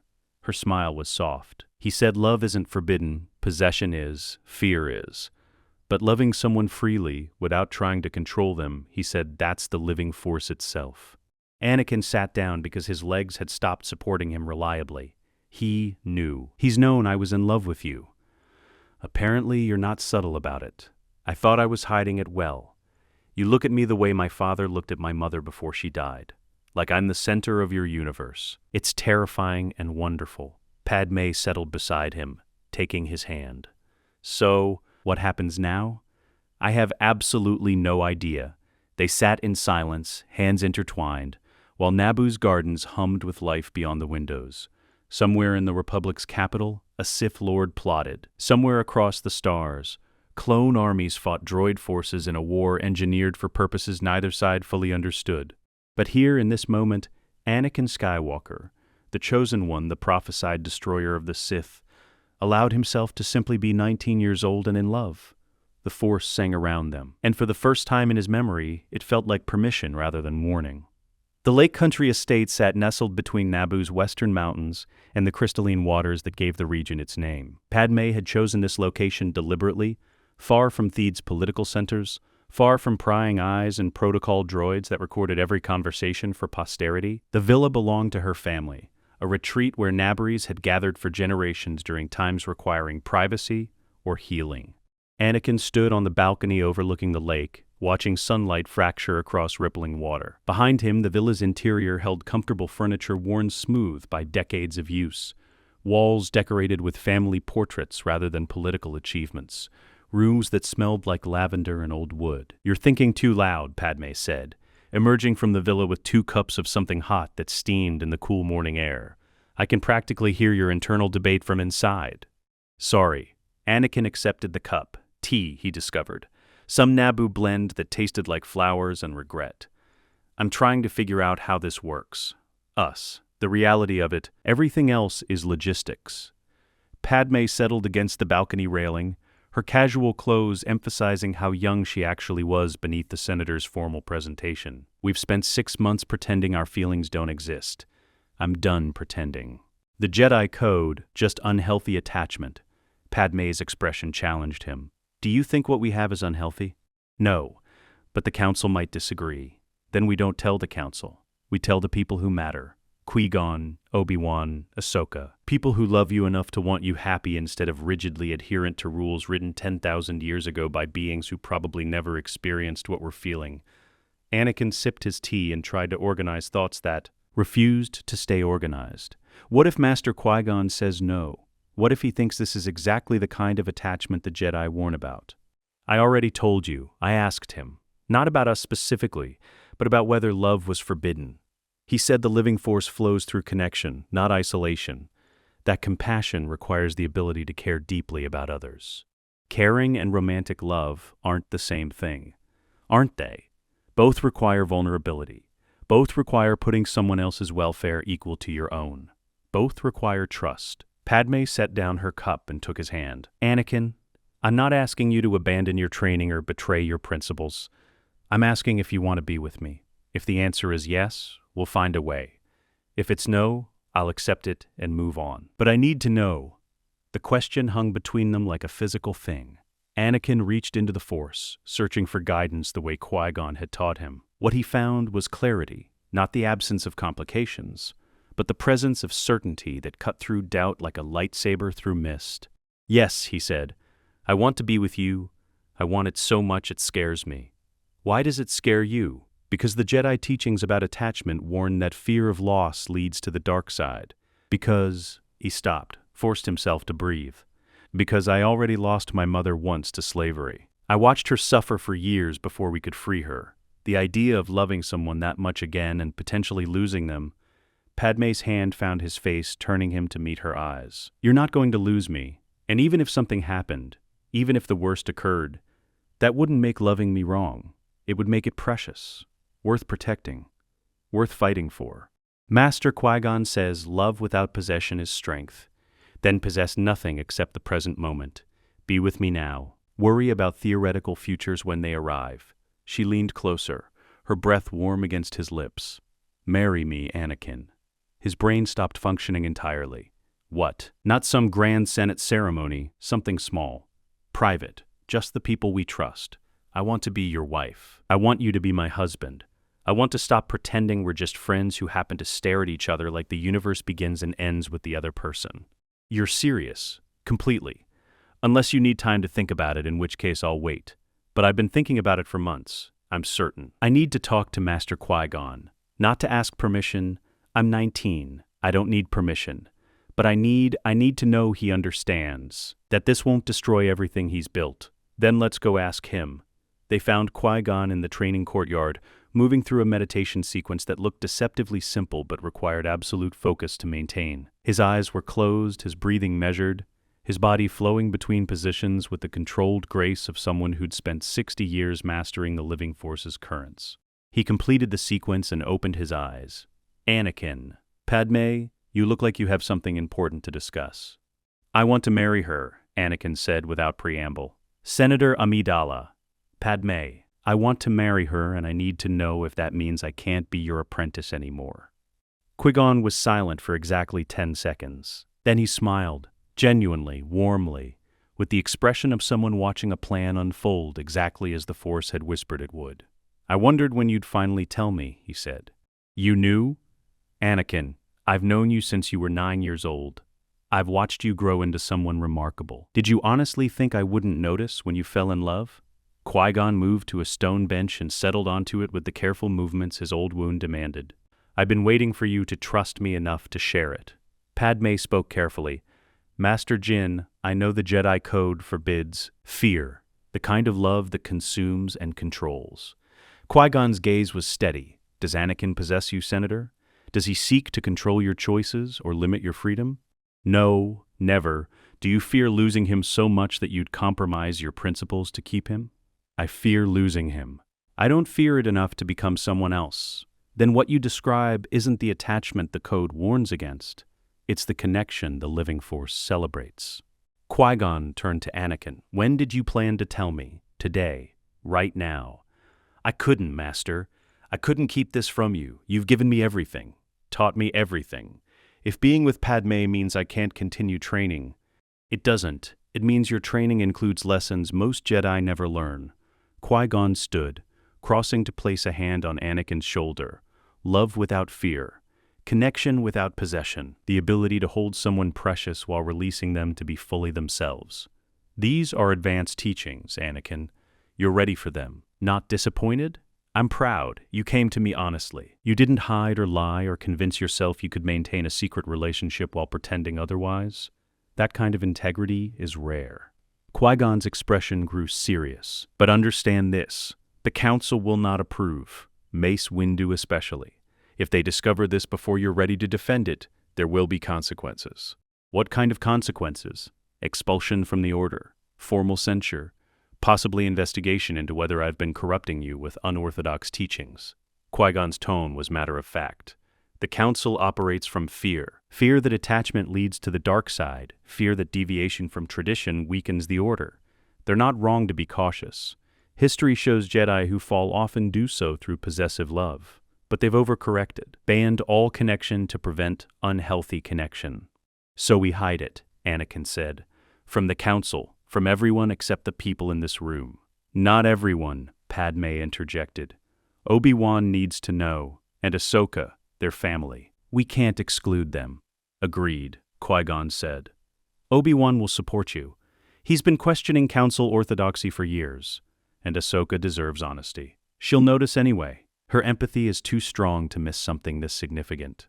When? Anakin asked. When should we? Or we can find a Naboo official if you prefer secular vows. Padme's hand found Anakin's. I want you to officiate. I want it to be a Jedi ceremony. If Anakin's going to marry me, I want it blessed by the living force he serves. Obi-Wan and Ahsoka, certainly. Anyone else? My handmaidens, Padme said. Dorme and Sabe. They already know about us. They're not blind. But no one from the Senate. No political figures. This isn't a political marriage, it's just us. The droids? Anakin suggested. 3PO and R2? Their family too. Of course the droids. Padme laughed, the sound bright and unguarded. 3PO will probably malfunction from the honor. He looked up as they entered, his expression shifting from concentration to wariness as he registered their combined presence. This looks serious, he said, closing the data pad. I'm going to marry Padme Amidala, Anakin announced. Master Qui-Gon approved. We're doing it here, on Naboo. Soon. And I need you there. Obi-Wan blinked. Once. Twice. Well, that's certainly direct. Are you angry? Padme asked. Angry? No. Concerned about council reaction? Absolutely. But angry? Obi-Wan stood and crossed to Anakin, gripping his former fellow Padawan's shoulders. I'm happy for you. You deserve this. You deserve someone who looks at you the way she does. Like you're the best thing that ever happened to her. You're not going to lecture me about attachment? I'm going to trust that Qui-Gon knows what he's doing, which he usually does, even when it looks like madness. Obi-Wan's expression grew serious. But Anakin, understand, this will complicate everything. The Council already questions your training. This gives them ammunition if they discover it. Then we make sure they don't discover it until I'm strong enough to defend my choices, Anakin said. Until the war ends and Sidious is exposed and we have political capital to spend on being honest, that could take years. Then we'll wait years. I've gotten good at patience. Obi-Wan snorted. You? Patient. The boy who once spent an entire meditation session fidgeting because you wanted to practice lightsaber forms instead? I was 12. I'm better now. You're 19 and still fidget. But yes, better. Obi-Wan released Anakin's shoulders. When is this ceremony happening? 3 days, Padme said. Sunset, the garden's here. Small, private, will you come? Though I should warn you, I'm a terrible dancer. There won't be dancing, just vows. Even better. Ahsoka proved harder to locate. They eventually found her in the villa's upper level, hanging upside down from a ceiling beam while reading a data pad. Her montrals pointed toward the floor, her leku defying gravity in ways that suggested force assistance. That can't be comfortable, Anakin observed. It's excellent for circulation. Also, I can read faster when all the blood rushes to my head. Ahsoka flipped upright and landed with cat-like precision. What's wrong? You all look weird. I'm getting married, Anakin said. To Padme. In 3 days, you're invited. Ahsoka stared at him. Okay, 3 questions. First, isn't that against Jedi rules? Second, did you ask Master Qui-Gon? Third, can I wear something nice or do I have to wear these training clothes? Yes, and you can wear whatever you want, Anakin said. Master approves. The Council doesn't know. We're keeping it quiet. So it's a secret wedding. Ahsoka's grin was enormous. This is the most interesting thing that's happened in months. Obviously, I'm coming. Obviously, I'm helping plan it. Obviously, I'm going to make sure you don't do anything stupid like forget your vows. I'm not going to forget my vows. You forgot the meditation sequence Master Qui-Gon taught us last week. Twice. You're absolutely going to forget your vows unless someone reminds you. Ahsoka bounced on her toes with barely contained excitement. Does this mean Padme is going to be my sister, like officially? I suppose it does, Padme said, warmth in her voice. Excellent. I always wanted an older sister. Anakin's great, but he's terrible at girl talk. I'm standing right here, Anakin protested. Exactly. Terrible at it. Ahsoka hugged Padme impulsively. Welcome to the family. We're small, but we're loud, and Master Qui-Gon cries during emotional moments, even though he pretends he doesn't. I do not cry, Qui-Gon said, appearing in the doorway. You cried when Anakin finally mastered that triple spin lightsaber kata. That was emotional dust from the training yard. It was tears, Master. It's okay. We love you anyway. Padme's handmaidens arrived with clothes and flowers. Obi-Wan secured the perimeter to ensure privacy. Ahsoka appointed herself coordinator and proceeded to organize everything with the focused intensity she brought to combat training. C-3PO fussed over every detail, his programming unable to reconcile informal ceremony with the importance of matrimonial tradition. R2-D2 beeped happily and decorated the garden with small lights that he'd manufactured from spare parts, through means neither droid would explain. Sunset on the 3rd day painted Naboo's sky in oranges and purples that seemed specifically designed for this moment. The gardens arranged themselves as if the Force itself had consulted on aesthetics, flowers blooming in perfect clusters, pathways swept clean by helpful breezes, the lake beyond reflecting the dying light in sheets of copper and gold. Anakin stood in the designated space wearing simple clothes that Padme had chosen. No Jedi robes, no formal attire, just a dark shirt and pants that made him look like exactly what he was, a young man in love. His hands trembled slightly.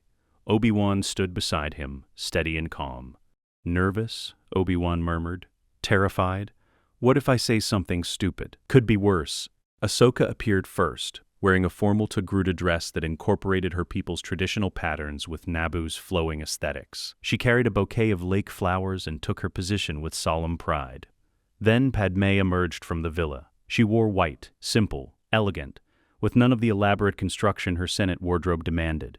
Her hair was down, flowers woven through dark waves. Her face held the kind of radiant joy that made Anakin forget how to breathe.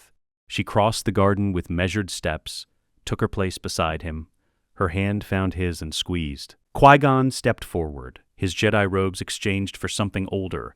A ceremonial garment from his days before the Order claimed him completely, earth-toned and embroidered with symbols that predated the Republic. "We gather," he said, his voice carrying across the garden, "to witness the union of two souls who have chosen each other freely, not through arrangement or obligation, but through recognition, the knowledge that together they are more complete than apart." The ceremony was brief, no lengthy speeches, no political gestures, just vows spoken honestly and promises made with the Force as witness. "I promise to love you without possessing you," Anakin said, the words emerging steady despite his shaking hands. "To protect you without controlling you. To trust you even when I'm afraid. I promise to stand beside you, not behind you," Padme replied. "To trust you even when the galaxy doesn't. To choose you every day, for as long as we both live." Qui-Gon's hands settled on both their heads, and the Force surged, not dramatically, but with the quiet certainty of something fundamentally right-clicking into place. "By the will of the living Force," Qui-Gon said, "I bind you as husband and wife. May your love serve the light. May your partnership strengthen both your spirits. May your connection remind others that love is not weakness, but the greatest power the Force offers." They kissed while the sun set completely, while Ahsoka cheered and Obi-Wan applauded, and the droids beeped and fussed. When they separated, Anakin looked at the small gathering of people who mattered most in the universe, and felt complete in a way the Jedi Temple's doctrines had never promised. No secrets from those who loved him, no fear of discovery among family, just honest connection, blessed by a master who understood that the living Force spoke through love as clearly as it spoke through meditation or combat. Padme Amidala, now Padme Skywalker, though she'd keep her birth name for political purposes, leaned against her husband's shoulder and watched stars emerge in Naboo's darkening sky. "No regrets?" she whispered. "Not one," Anakin replied. And in that moment, in that garden, surrounded by family while the Force hummed with approval, the future diverged further from the dark timeline that would never happen. A chosen one raised in love instead of fear had just married freely, openly, with his master's blessing.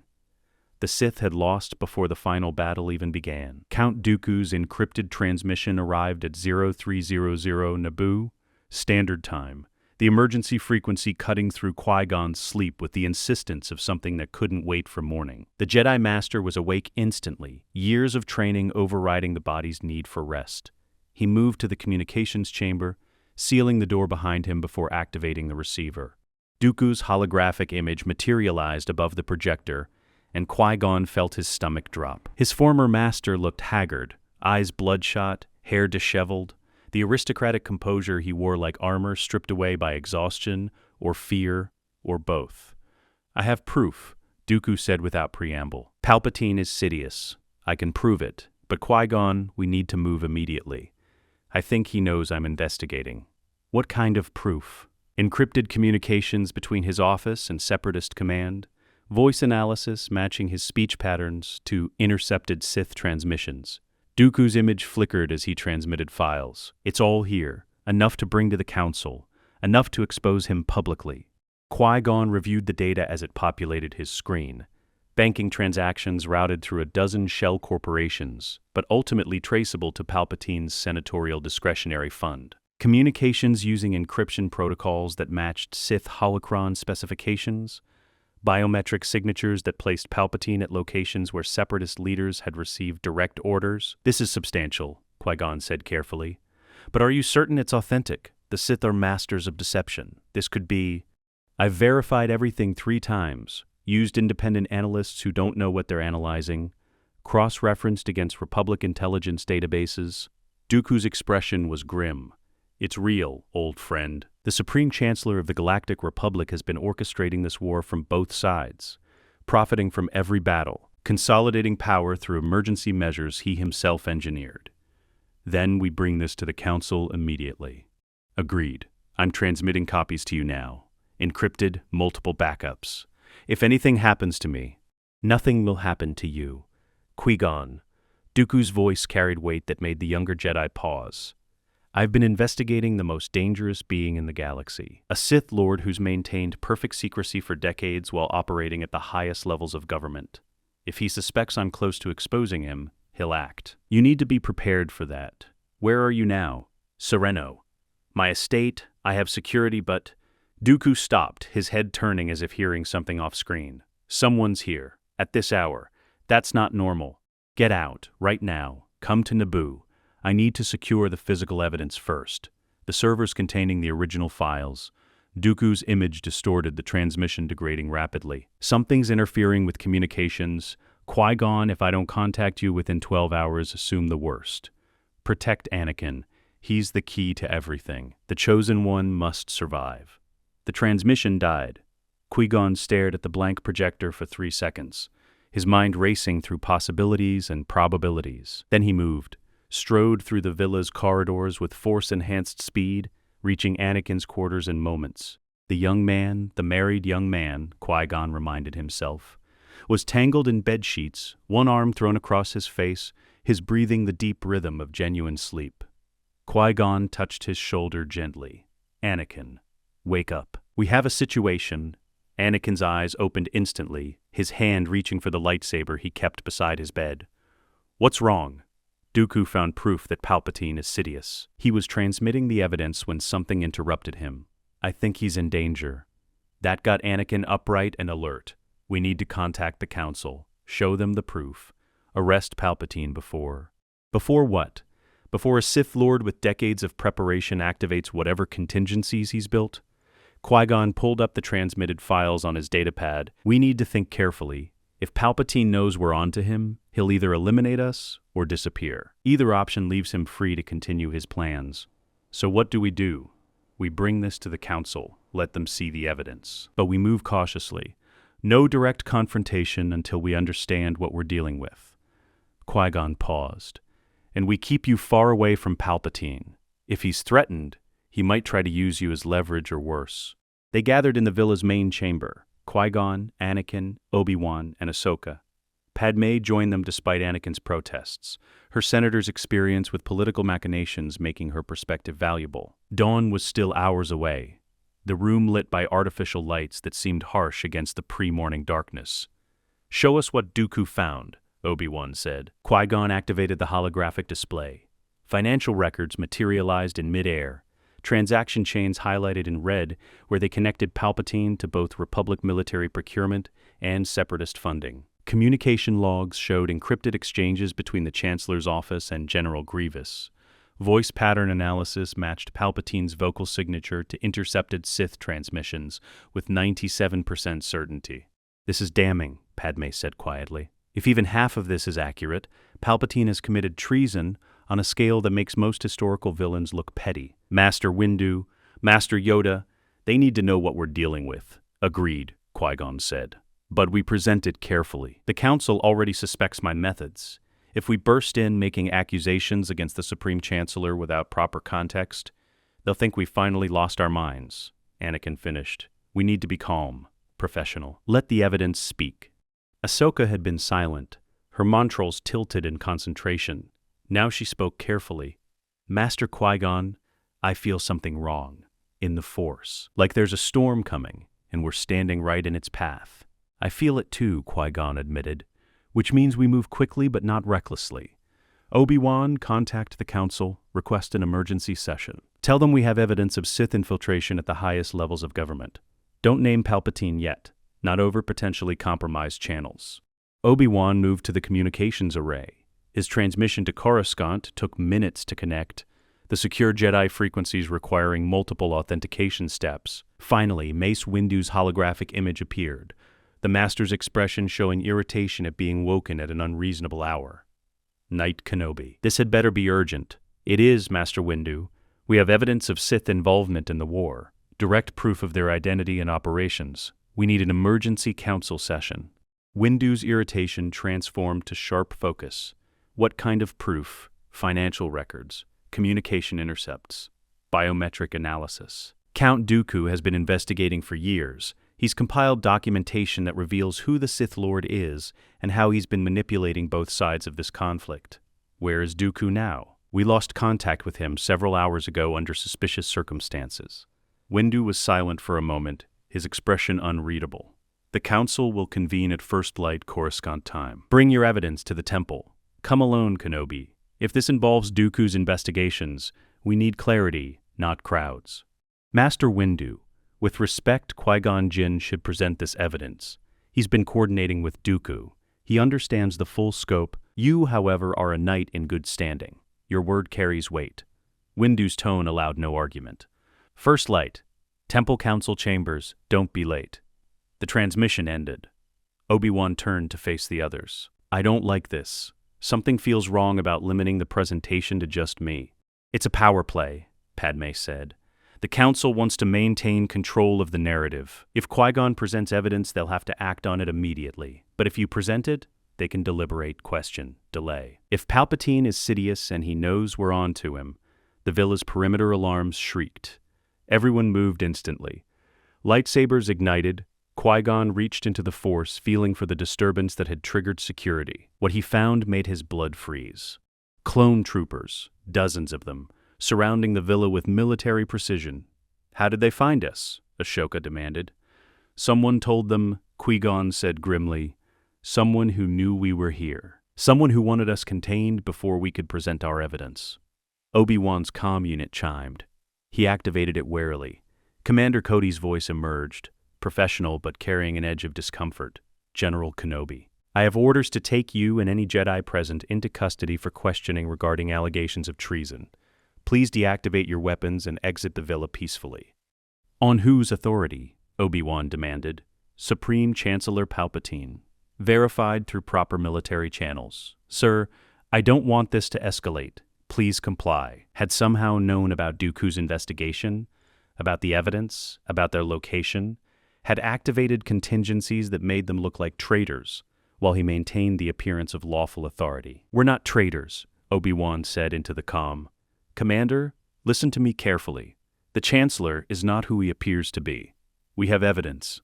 I have my orders, General. I'm sorry. The transmission cut. Through the villa's windows, Qui-Gon could see clone troopers taking positions. Not aggressive yet, but ready. Waiting for the command that would transform this from detainment to combat. Options, Anakin said, his lightsaber held in a guard position. We can fight our way out, Ahsoka suggested. They're good soldiers, but we're Jedi. We can reach our ship and become fugitives, Padme interrupted, confirming whatever accusations Palpatine has made, giving him exactly the narrative he needs to turn the Republic against the Jedi Order. She's right, Qui-Gon said. Fighting proves guilt, but surrendering puts us at Palpatine's mercy. Third option, Obi-Wan said. I go with them, voluntarily. Present our evidence to the Council as planned. You all stay here under house arrest but safe. Once the Council sees what we have, they'll have to act. You're trusting the Council to protect you from a Sith Lord who's been Chancellor for over a decade, Anakin said flatly. That's insane. It's the only play that doesn't end in open warfare. Obi-Wan deactivated his lightsaber. Qui-Gon, if I don't contact you within 12 hours, assume I've been compromised. Do whatever you must to protect Anakin and complete the mission. Obi-Wan, wait.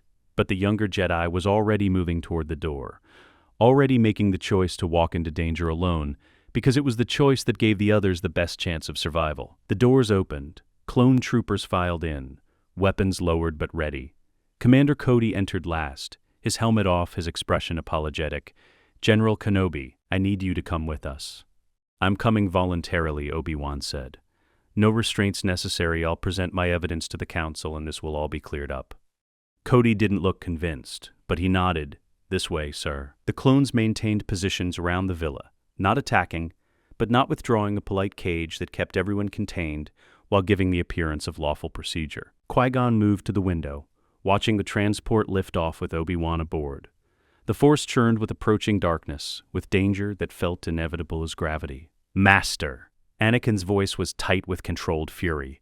We can't just sit here. If Palpatine has Obi-Wan, then we need to be smart about our response. Not reactive, not emotional. Qui-Gon turned to face his apprentices. Ahsoka, I need you to contact every Jedi you trust. Quietly, Let them know there's been a development regarding the Sith. Tell them to be ready for emergency evacuation of the temple younglings if necessary. You think it's going to come to that? I think Palpatine has been planning this for decades. Whatever move he's making now, it won't be small. We need contingencies. What about me? Anakin asked. You stay here, with Padme.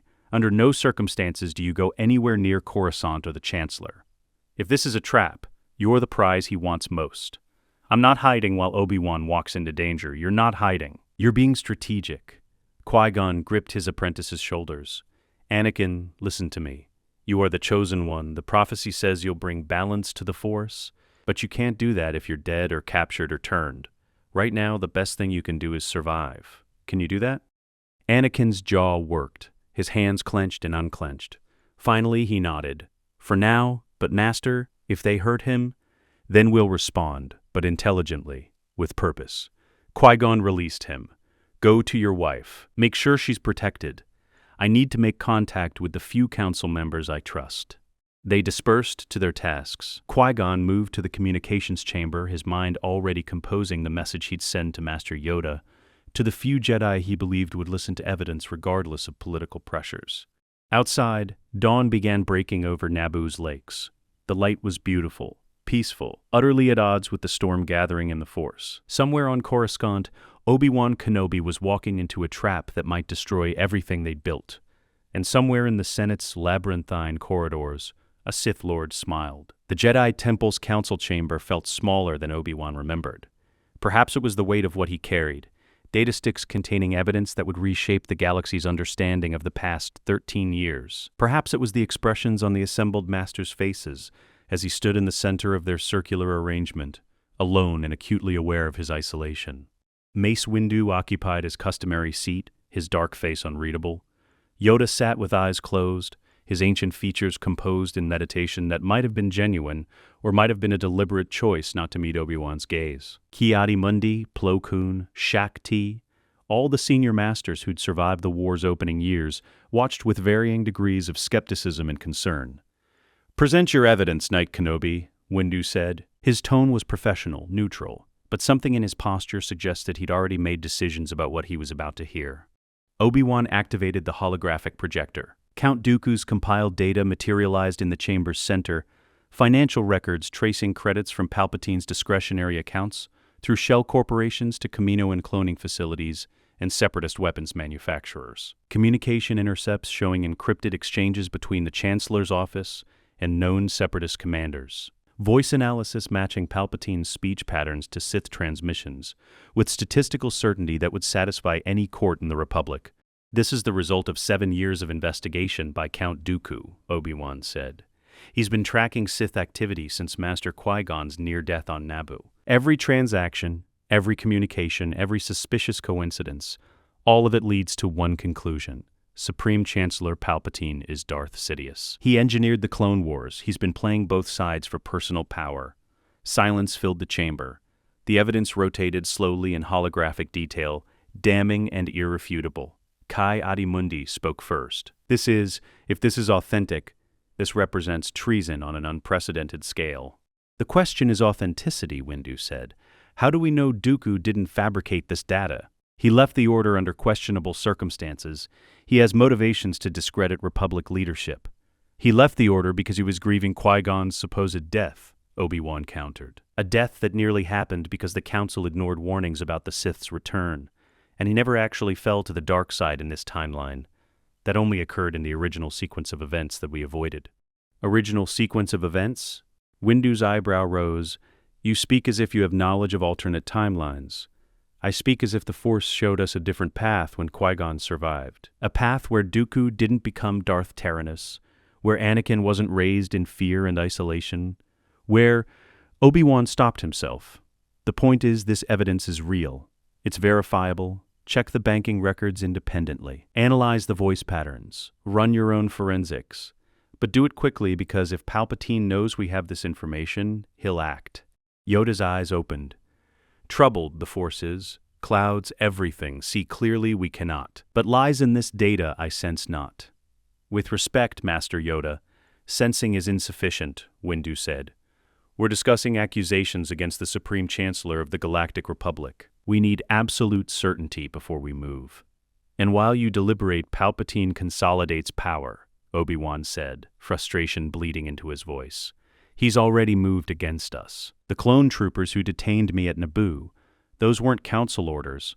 Those came directly from the Chancellor's office. He knew we had evidence. He's already preparing his defense. Plo Koon leaned forward. How would he know about your investigation? I don't know, but someone told him.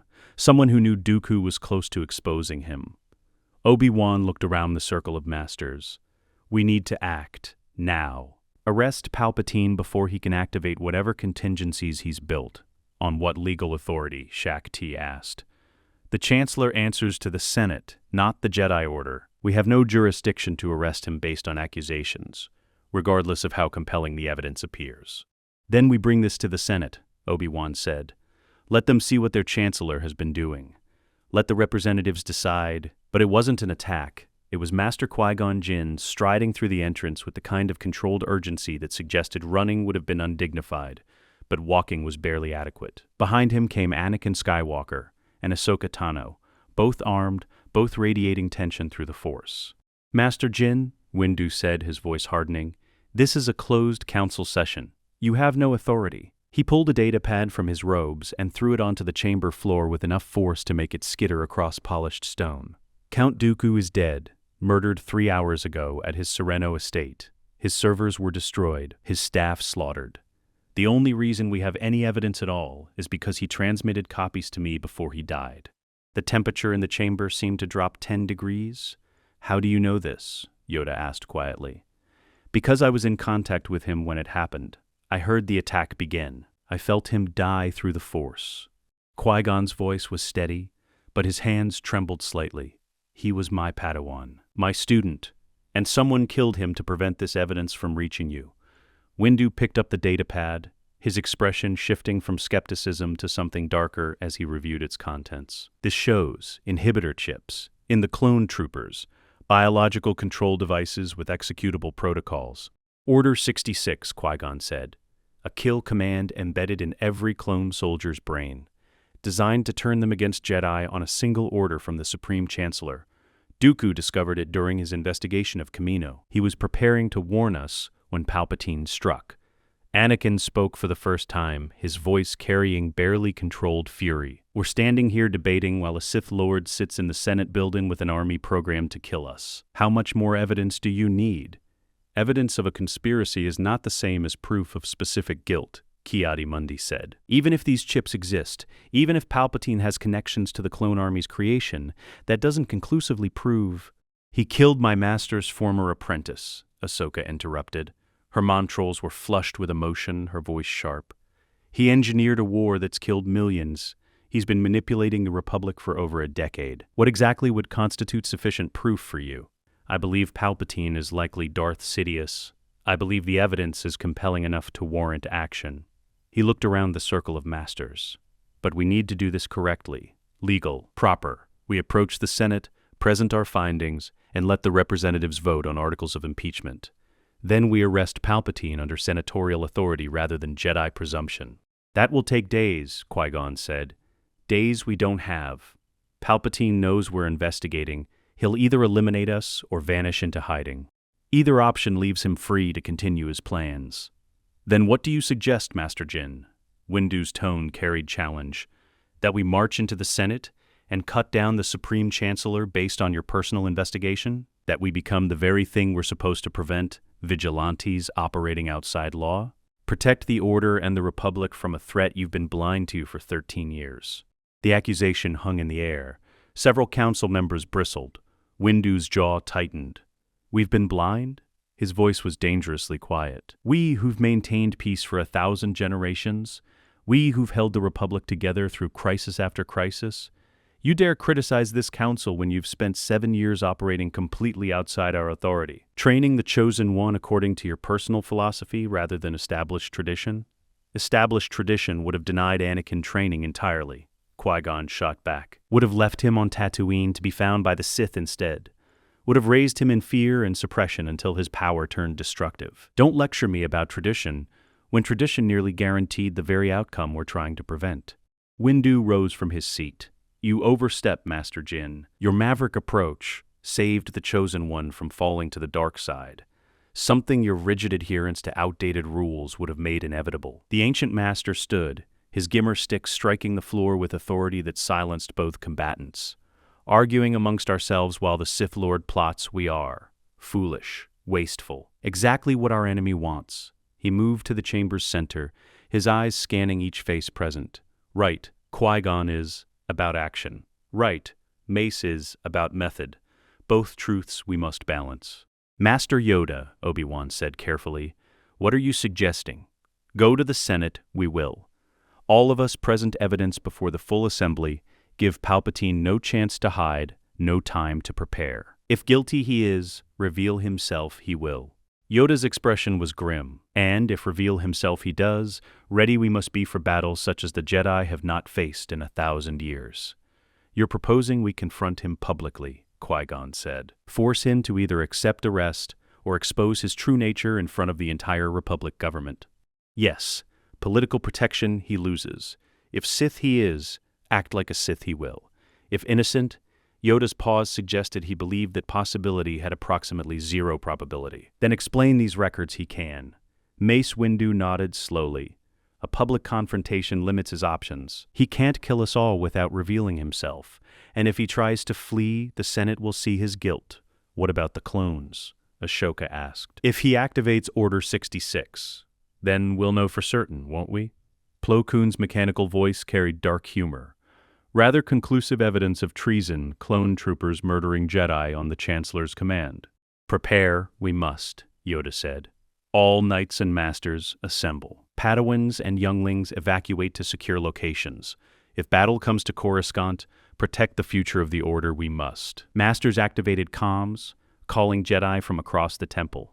Knights assembled in the main hall, their faces showing confusion mixed with growing alarm as rumors of the emergency spread. Padawans herded younglings toward transports while support staff prepared evacuation routes. Qui-Gon found Anakin and Ahsoka in the corridor outside the council chamber. You two need to leave now, if this goes badly. You said it yourself. I'm the Chosen One.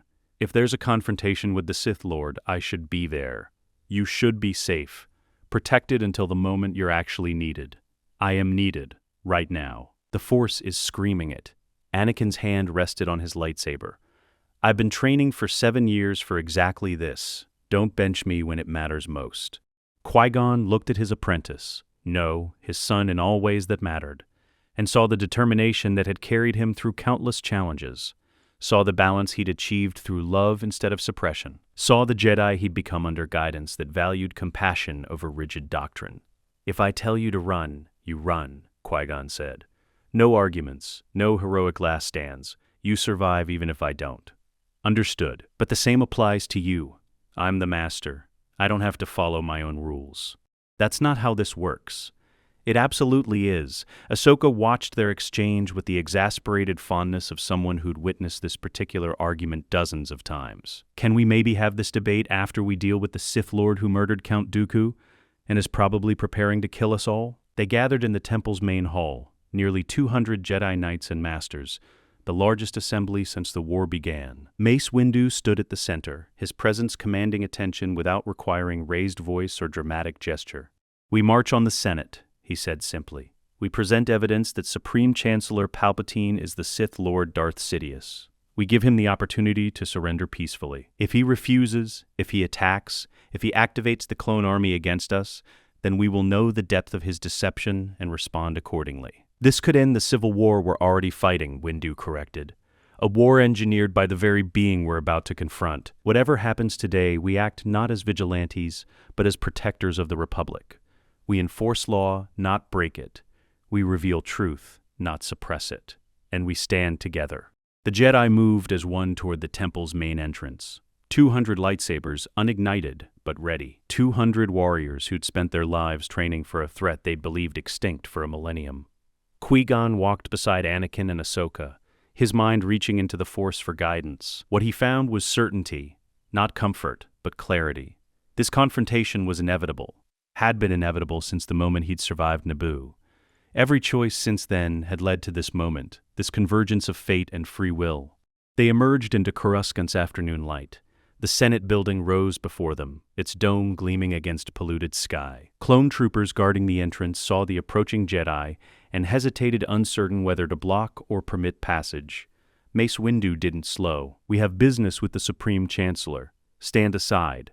The troopers looked at each other, looked at 200 Jedi, stepped aside. Inside, senators scattered from corridors as the Order marched toward the main chamber. Some shouted questions. Others activated recording devices, capturing history as it unfolded. Aid droids beeped confusion and fled to alert their masters of the unprecedented invasion. The Senate chamber's doors opened.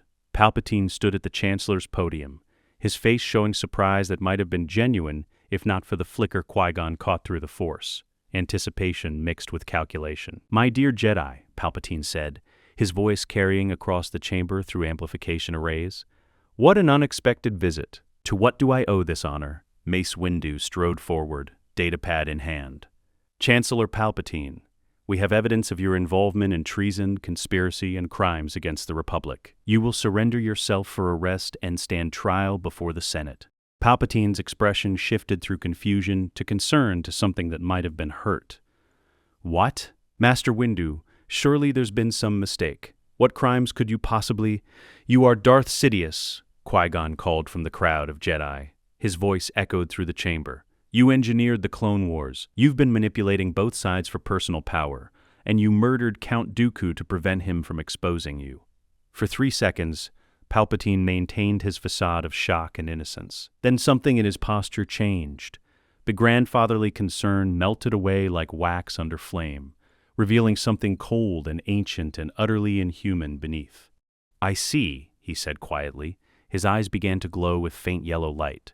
"So the maverick Jedi finally pieced it together. Took you long enough. I've been practically begging someone to notice for 13 years. The Senate chamber erupted in chaos. Senators shouted denials or demands or incoherent sounds of shock. Security alarms wailed. Clone troopers rushed toward the chamber, their programming torn between protecting the Chancellor and following Jedi generals. Palpatine smiled. It was a terrible expression, empty of humanity, filled with anticipation that promised suffering. "You should have died on Naboo, Qui-Gon Jinn," he said. "Your survival ruined decades of careful planning. But no matter, I've prepared for contingencies. I always prepare for contingencies." His hand moved to a concealed comm device. And Qui-Gon felt the moment the galaxy tilted toward war. Palpatine's thumb pressed the comm device. His voice carried the layered harmonics of a Sith Lord unleashed. "Execute Order 66. Millions of soldiers received the directive simultaneously through chips embedded in their brains. Biological hardware designed to override loyalty, friendship, conscience. Kill the Jedi. In the Senate chamber, the clone troopers guarding the entrances froze mid-step. Their helmet displays flickered red. Their hands tightened on weapons that had fought beside Jedi for months. Weapons that had protected Jedi generals and saved Jedi lives and earned commendations for valor. Commander Cody stood at the main entrance, his blaster rifle rising toward Obi-Wan Kenobi's back. His finger moved toward the trigger with mechanical precision, and stopped. Cody's hand trembled. His helmet's internal display showed the command repeating, "Execute Order 66, execute Order 66, but something fought against it. Some part of his mind that remembered fighting beside General Kenobi on Christopsis, remembered the Jedi saving his life during the Battle of Ryloth, remembered conversations about duty and honor that had made him more than just a weapon. "No," Cody whispered. His hand released the rifle. It clattered to the floor. Around the chamber, half the clone troopers lowered their weapons. The other half opened fire. "Scatter!" Mace Windu's lightsaber ignited, the purple blade intercepting blaster bolts before they could strike Jedi in the assembly. "Protect the senators. Contain the Chancellor." Jedi lightsabers blazed to life, blue, green, purple, yellow, creating a constellation of plasma blades that reflected blaster fire in deadly geometric patterns. Senators screamed and dove for cover beneath their hovering platforms. Some platforms crashed as panicked politicians activated emergency descent protocols simultaneously. Palpatine laughed. The sound echoed through the chamber's acoustics with harmonics that spoke of dark side power barely constrained. Finally I can stop pretending to be weak." Lightning erupted from his fingers. Not the restrained electrical discharge of force manipulation, but raw Sith power that split the air with the smell of ozone and burning matter. The energy struck 3 Jedi Knights who'd been moving to flank him. They convulsed and fell, their bodies smoking. Ahsoka, run! Qui-Gon shouted, his green blade already moving to intercept a second lightning strike aimed at the cluster of younger Jedi. I'm not running. Ahsoka's white lightsabers ignited, blades she'd purified from crystals taken from an Inquisitor in a timeline that no longer existed, though the Force had led her to them anyway. She launched herself toward Palpatine with Form 4 acrobatics that made her a blur of motion. Anakin was already moving. His blue blade caught a lightning strike meant for Mace Windu, the energy crackling along the plasma edge before dissipating. Master, we need to get him away from the senators. Qui-Gon understood instantly. Fighting a Sith Lord in a chamber filled with civilians was tactical suicide. Palpatine could use the senators as shields, as hostages, as collateral damage that would destroy the Jedi's reputation regardless of who won the battle. Windu, Qui-Gon called. Clear the chamber. We'll contain him. Mace Windu's expression showed he wanted to argue.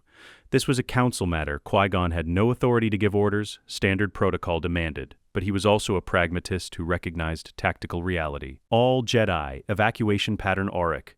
Protect the senators. Move. The Jedi Order split into 2 groups.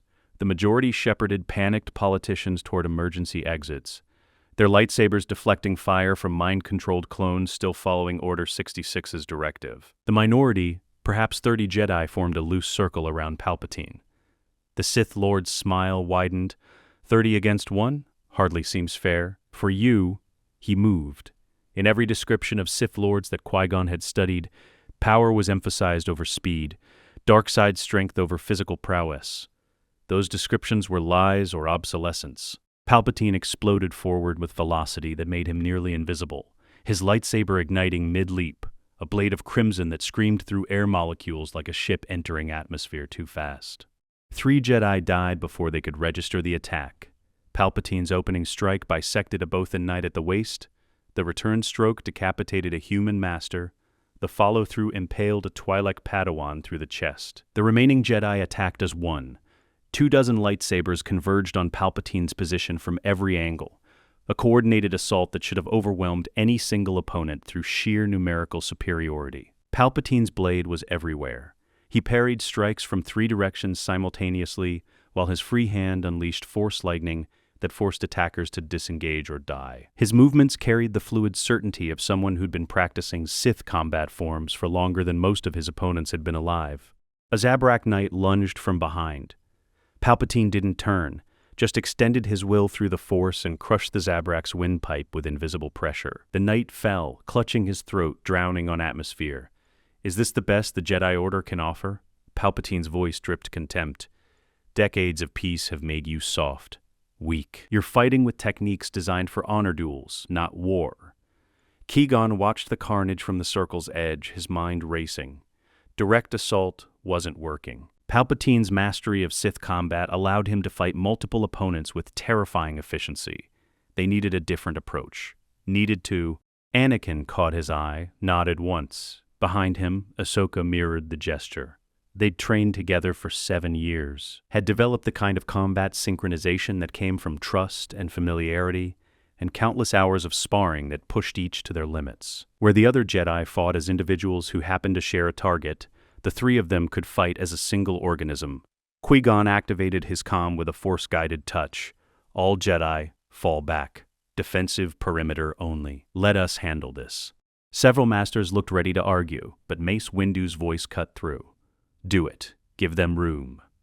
The circle expanded. The attacking Jedi withdrew to defensive positions, creating a clear arena perhaps 20 meters across. In its center stood Darth Sidious, his red blade humming, his yellow eyes blazing with Sith fire.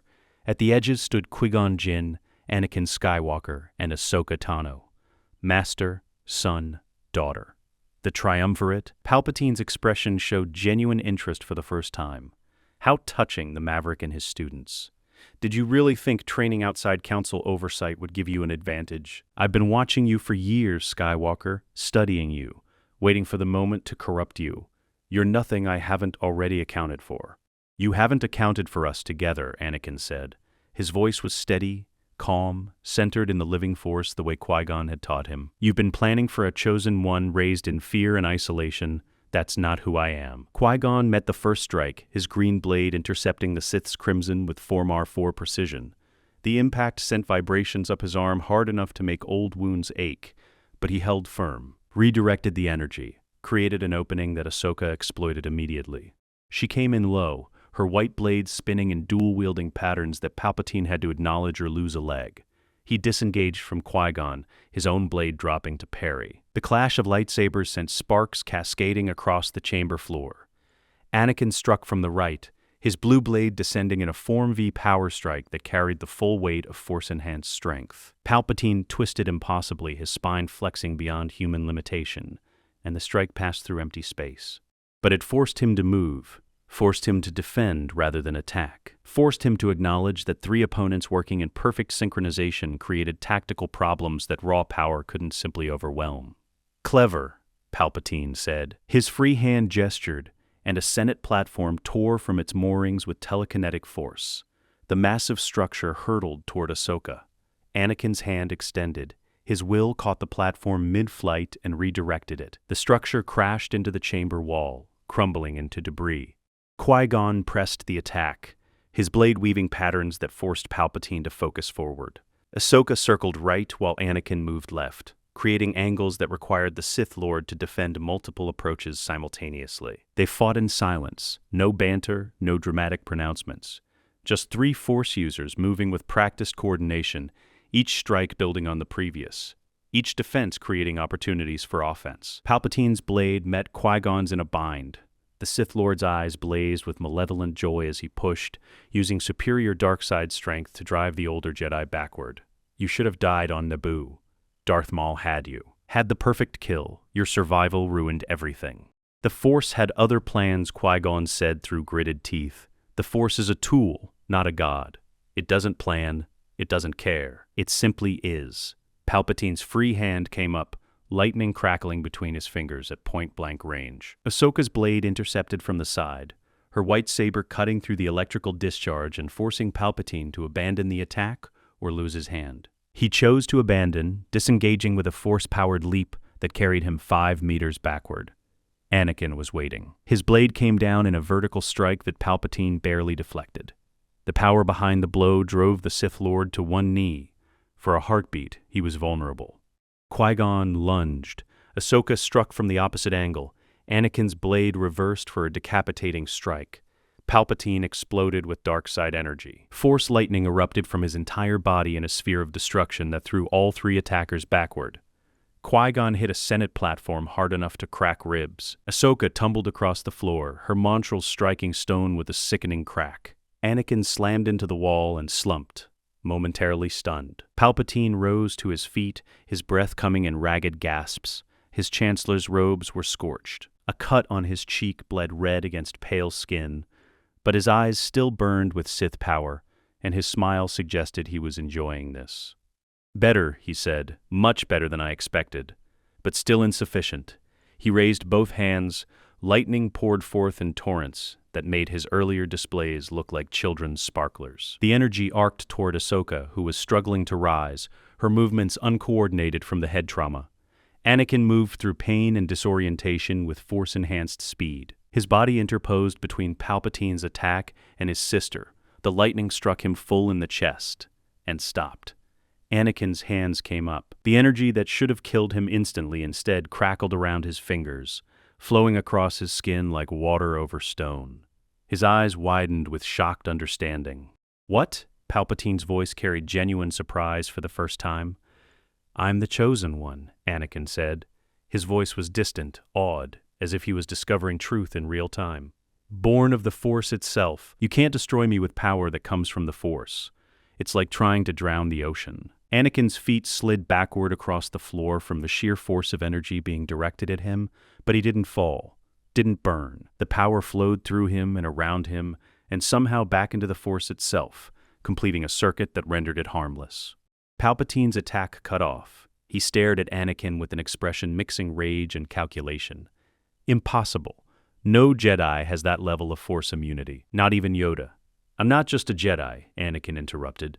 I'm what happens when the Chosen One is raised in love instead of fear, when he's taught balance instead of suppression, when he has a family who believes in him, ribs screaming protest but mind clear. This was it. This was the moment the prophecy had been driving toward since Anakin's birth. Not a chosen one corrupted by darkness, but one so completely centered in the light that darkness had no purchase. Together, Qui-Gon called. Now. Ahsoka rose, shaking off the stunning blow, her white blades reigniting. Qui-Gon moved to Anakin's right.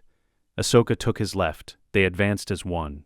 Palpatine backed away for the first time. His eyes darted between the three, calculating odds, searching for weakness, finding none. You can't win, he said. His voice carried the desperate edge of someone watching decades of planning crumble. Even if you kill me, the Republic is mine. The Senate will never accept what you've done here. You'll be branded traitors, hunted, destroyed. Maybe, Qui-Gon said, but you'll still be dead. He launched himself at Anakin with the full fury of the dark side behind his strike, a blow designed to overwhelm, to destroy, to end the Chosen One before he could fulfill his destiny. Ahsoka's low sweep caught Palpatine's ankle. Her white blade didn't cut, not yet, just disrupted his stance, threw off his balance by the smallest degree. That smallest degree was enough. Qui-Gon's strike came from the left, his green blade shearing through Palpatine's lightsaber hilt. The weapon exploded in a shower of sparks. The crimson blade died. Anakin's strike came from the right. His blue lightsaber pierced Palpatine's chest, precisely where the heart would be if Sith Lords still possessed such vulnerable organs. The blade emerged from the Sith's back, its blue glow illuminating the shocked expression on Palpatine's face. Impossible, Palpatine whispered. Blood bubbled at his lips. You're the Chosen One. You were supposed to be mine. You were supposed to bring balance to the Force, Anakin finished. His voice was gentle, almost pitying. That's what I'm doing, right now, by ending you. He twisted the blade. Palpatine's scream was not entirely human. It carried harmonics that spoke of dark side power unraveling, of Sith essence dissolving, of something ancient and evil being forcibly ripped from the galaxy's fabric. His body began to smoke, to char, to consume itself from within as decades of dark side corruption turned inward without a living vessel to contain it. Anakin withdrew his blade. Palpatine's corpse collapsed. The body hit the chamber floor and continued burning, flesh and bone reducing to ash with unnatural speed. Within seconds, nothing remained except scorched robes and the lingering smell of ozone. Darth Sidious, Dark Lord of the Sith, architect of the Clone Wars, supreme chancellor of the Galactic Republic, was dead. Silence filled the Senate chamber. The surviving Jedi stared at the ashes. The clone troopers who'd resisted Order 66 stood frozen, uncertain what came next. The senators who'd witnessed everything from their emergency shelters began emerging, their faces showing shock and horror and dawning understanding. Anakin deactivated his lightsaber. His hands trembled. Master, I killed him. I actually killed him. Qui-Gon's arm went around his apprentice's shoulders. You ended a threat that would have destroyed the galaxy. That's not murder. That's justice. It feels like Anakin couldn't finish the sentence. His legs gave out. Qui-Gon caught him and lowered them both to sitting on the chamber floor, amid the debris and the dead and the ashes of their enemy. Ahsoka collapsed beside them, her head cradled in her hands. I think I have a concussion. Everything's spinning. We'll get you medical attention, Qui-Gon assured her. He looked around the chamber, taking inventory. 11 Jedi dead. Dozens injured. The Supreme Chancellor revealed as a Sith Lord and destroyed in combat. The Senate chamber in ruins. The Republic's government in chaos. They'd won. But the cost of victory was written in blood and smoke across every surface. Mace Windu approached, his purple lightsaber deactivated but still gripped in his hand. His face showed something Qui-Gon had never seen there before. Genuine uncertainty. What have we done? Windu asked quietly. Saved the Republic, Qui-Gon said. Whether they understand that or not. The Senate will demand explanations, investigations, trials. Then we'll give them explanations, show them the evidence, let them see what Palpatine actually was. Qui-Gon looked at Palpatine's ashes. The truth is our greatest weapon now. We used it openly. Honestly. Let them judge whether we were right. Obi-Wan Kenobi emerged from where he'd been protecting Senator Amidala during the battle. His eyes found the ashes, found his former fellow Padawan sitting amid the carnage, found the truth written across every surface. "It's over," he said. "Not a question. A statement of fact." "This part is," Qui-Gon agreed. "What comes next will be harder." Across Coruscant and across the galaxy, clone troopers were removing inhibitor chips. Senators were reviewing evidence of Palpatine's treason. The Jedi Order was beginning the work of rebuilding from a battle that had cost them dearly, but could have cost them everything. And in the Senate chamber, 3 Force users sat together among the ruins, master, son, and daughter, having fulfilled a prophecy in a way no one had predicted. Not through the Chosen One's fall and redemption, but through his strength. Not through death and resurrection, but through life and love. Not through the dark side's temporary triumph, but through its complete and final defeat. The Force, at long last, was beginning to find its balance. The Galactic Senate convened 3 days after Darth Sidious fell. Emergency elections had placed Bail Organa in the Chancellor's seat, a temporary appointment subject to formal vote once the Republic recovered from the shock of learning its leader had been a Sith Lord orchestrating war for personal power. Qui-Gon Jinn stood before the assembled representatives, his Jedi robes replaced by simple civilian clothes that made him look less like a warrior monk and more like what he actually was, a teacher who'd spent 7 years trying to prevent exactly the catastrophe that had nearly consumed them all. "The evidence speaks for itself," he said, gesturing to holographic displays showing Palpatine's financial records, his encrypted communications with Separatist leadership, the inhibitor chip specifications embedded in clone trooper neural architecture.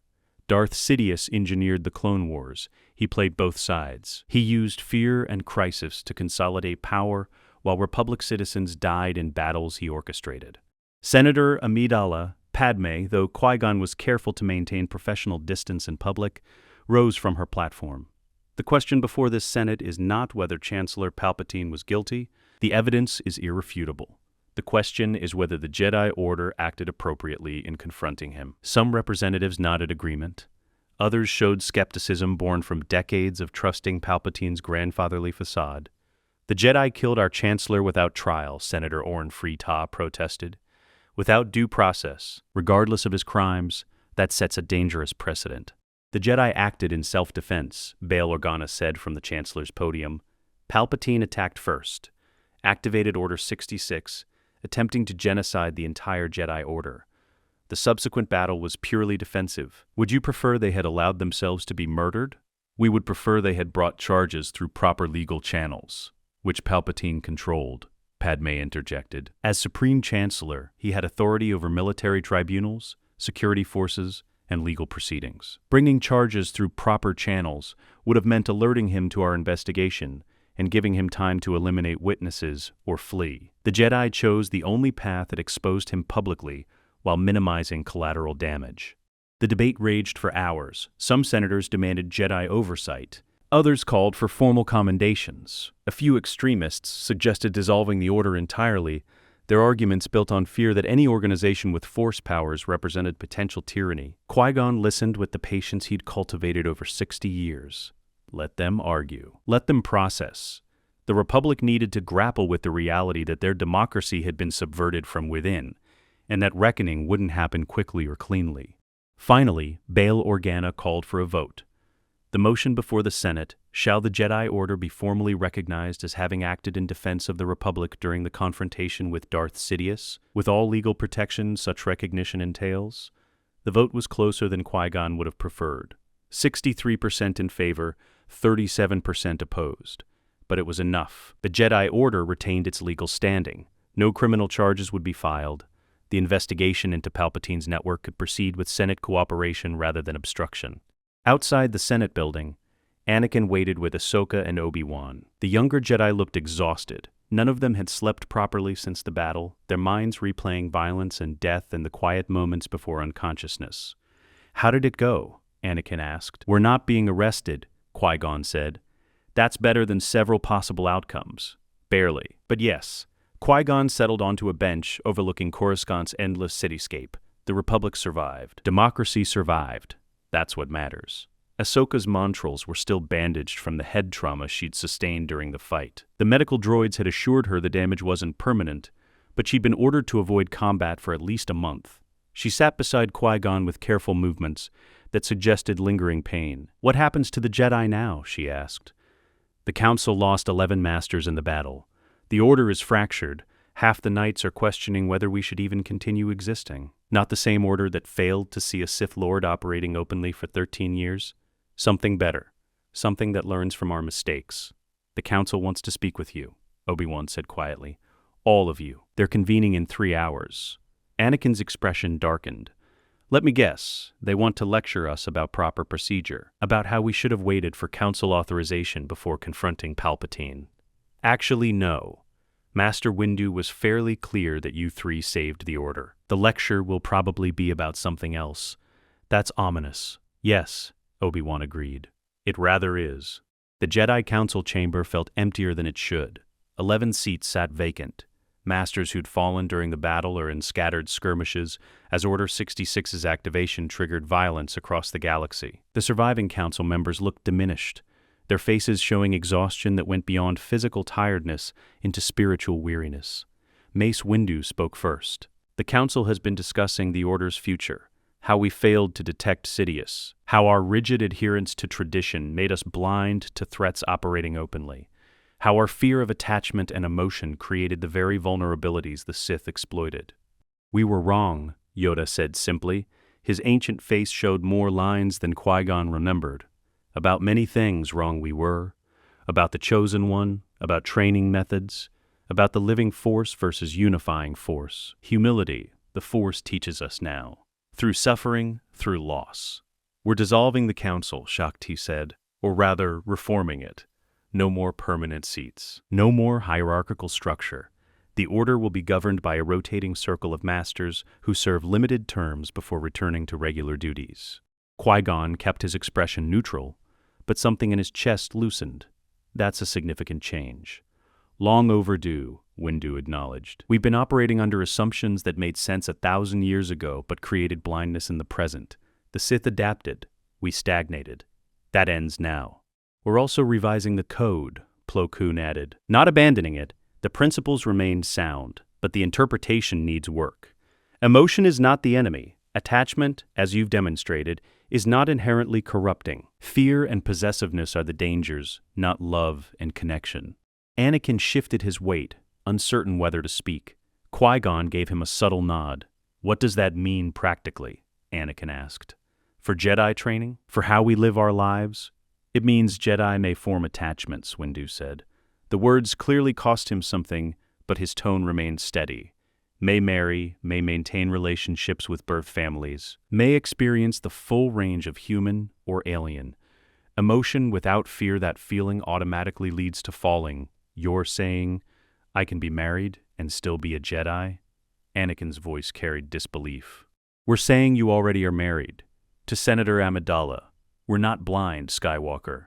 Windu's expression might have been a smile under better circumstances. We're choosing to recognize that your marriage hasn't corrupted you, that your love for your wife seems to have strengthened your connection to the light rather than weakened it, that perhaps the old interpretation was too restrictive. Qui-Gon felt pride surge through his chest, not the pride of vindication, but the deeper satisfaction of watching fundamental change happen through honest demonstration rather than argument. What about training? Qui-Gon asked. Will you require all Padawans to be brought to the temple at age 3, separated completely from their families? Temple training for those whose families wish it, but also training that allows younglings to remain with birth families, with Jedi Masters visiting regularly to provide instruction. And training like yours, traveling, learning through experience, being exposed to the galaxy's reality rather than temple theory. You're creating multiple paths to becoming a Jedi, Obi-Wan said slowly. Not just one approved method. We're acknowledging that the Force is vast and diverse, and our training should reflect that, Shakti said. What worked for you 3, Master and 2 apprentices, traveling together, learning balance through lived experience, produced a chosen one who fulfilled prophecy without falling to darkness. That success speaks louder than 1,000 years of tradition. Mace Windu stood, moving to face Qui-Gon directly. We owe you an apology. The Council has spent decades dismissing your methods, questioning your choices, treating your philosophy as dangerous deviation rather than legitimate alternative. You were right. We were wrong. And the galaxy nearly paid the price for our arrogance. Qui-Gon inclined his head, accepting the apology with grace. I was right about some things, wrong about others. The point isn't which approach is superior, It's that we need room for both, for tradition and innovation, for structure and flexibility, for the unifying force and the living force to coexist rather than compete. Teach, Yoda said suddenly. His gimmer stick struck the floor. At New Academy on Naboo, teach you will. Train next generation of Jedi in living force philosophy. Show them balance through example, not just instruction. I'm too old to start an academy. You're 62, Windu interrupted. You have decades left if you stop getting stabbed by Sith. And you have 2 accomplished apprentices who can help shoulder the burden. Anakin and Ahsoka exchanged glances. Some wordless communication passed between them, the sibling bond they'd forged over 7 years. The understanding that came from training together under a master who valued connection over isolation. We'd need resources, Anakin said carefully. Funding, facilities, political support. Count Dooku's estate passed to the Jedi Order in his will, Plo Koon said. The entirety of his Sereno wealth and holdings. Enough to fund a dozen academies. He specified in his final instructions that it should be used to continue the work he and Qui-Gon started. Hunting darkness, training the next generation, preventing another Sith from rising undetected. Qui-Gon closed his eyes briefly. His former Padawan, murdered while trying to expose Sidious, had still found a way to support their mission even in death. The loss ached, but the gift was precious beyond measure. Then we'll build it, Qui-Gon said. An academy that teaches balance, that honors emotion without being controlled by it, that values connection while avoiding possession, where Jedi can be fully human, or Togruta, or Twi'lek, or any species, without fearing that humanity makes them weak. When do we start? Ahsoka asked. Immediately, Qui-Gon said. We have a galaxy to heal. 5 years passed. The Living Force Academy on Naboo rose from gardens that had witnessed Anakin and Padme's secret wedding. The buildings were organic in design, flowing from the landscape rather than imposing upon it. Training halls open to natural light. Meditation chambers overlooked lakes where students could watch water birds and contemplate the Force's presence in all living things. Qui-Gon Jinn, now 67, moved through the grounds with the careful deliberation of someone whose body remembered old wounds. The scar across his ribs still ached before storms. But his mind remained sharp, his connection to the Force deeper than ever.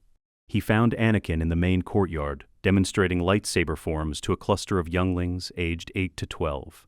At 24, Anakin had grown into the role of teacher with surprising grace. His students adored him. He was patient but challenging, warm but demanding, exactly the kind of instructor the Jedi Order needed. Again, Anakin said as a young Rodian boy completed a Form I sequence. But this time, feel the Force guiding your movements. Don't think about where your blade should go. Know where it needs to be. The boy repeated the exercise. His movements were smoother this time, more confident. Anakin nodded approval. Padme emerged from the administrative building, her pregnancy visible beneath flowing robes. 7 months along, carrying twins according to the medical droid's scans. She'd retired from the Senate 2 months ago, choosing to focus on her growing family and her work documenting the Clone Wars' real history for future generations. Your wife is looking for you, Qui-Gon told Anakin. Anakin's face lit with the kind of uncomplicated joy that had once seemed impossible for a Jedi to experience without corruption. He dismissed his students to practice independently and crossed to Padme, his hands settling on her swollen belly with gentle reverence. How are they today? He asked. Active. I think they're Force-sensitive already. They keep moving whenever you're nearby.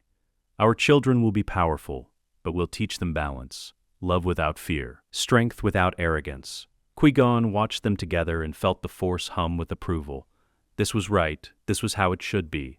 Ahsoka found him as the sun began setting over Naboo's western lakes. At 19, she'd become one of the Academy's most skilled instructors, specializing in Force empathy and animal communication. Her students learned to connect with living minds, to understand emotions without being overwhelmed by them, to navigate the complex web of feelings that connected all beings.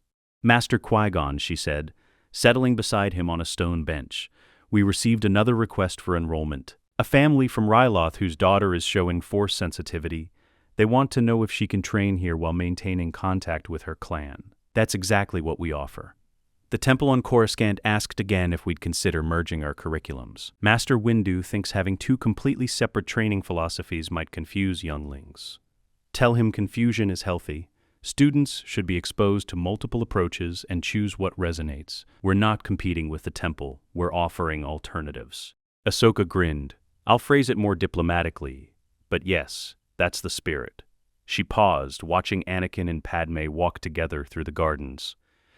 Do you think we changed anything? Really changed it? Or did we just delay the inevitable? We changed everything, Qui-Gon said. Anakin didn't fall, the Sith were destroyed. The Republic survived. The Jedi Order reformed rather than being exterminated. Those aren't small victories. But there's still darkness in the galaxy, still suffering, still conflict. There always will be. The Force contains light and dark, creation and destruction, order and chaos. Balance doesn't mean eliminating one side. It means neither side dominates completely. Qui-Gon looked at his former Padawan, seeing the wisdom she'd gained through years of training and trauma. We can't prevent all darkness, Ahsoka, but we can make sure the next generation is better equipped to face it than we were. Adolescents sparred with training sabers while instructors offered guidance. Families visited their Force-sensitive children, maintaining bonds that previous Jedi doctrine would have severed. The living Force flowed through it all like water through riverbed, natural and unrestricted. 20 years passed.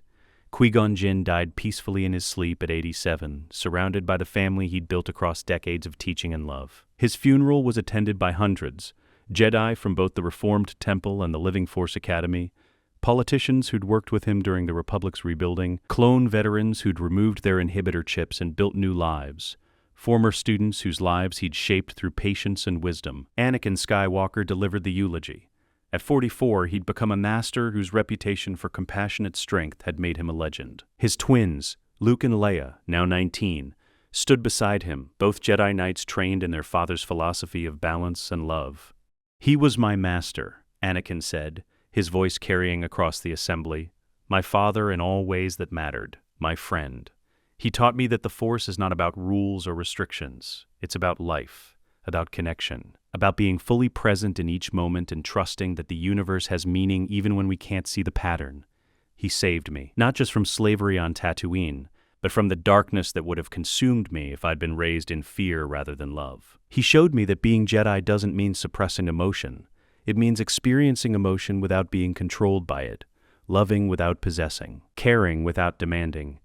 We grieve because we loved him, and he would tell us that grief is proof our love was real. That feeling this loss is not weakness but humanity. That honoring his memory means living the way he taught us, openly, honestly, with compassion for ourselves and others. The flames consuming physical form while spirit merged with the Force. But 3 days later, Anakin felt his master's presence during meditation. Not a ghost exactly, but a consciousness that had retained identity even in dissolution. "You learned the technique," Anakin said aloud, tears streaming down his face. "You really did it." Qui-Gon's Force presence carried warmth and gentle amusement. "I told you I'd never truly leave. Did you doubt me?" But confirmation is nice. Over the following years, Qui-Gon's Force ghost appeared occasionally to Anakin, to Ahsoka, to Obi-Wan during his final years. Always offering guidance, never demanding obedience. A presence that reminded them the Force extended beyond death, that love and connection persisted regardless of physical form. 40 years after Palpatine's fall, the galaxy had transformed.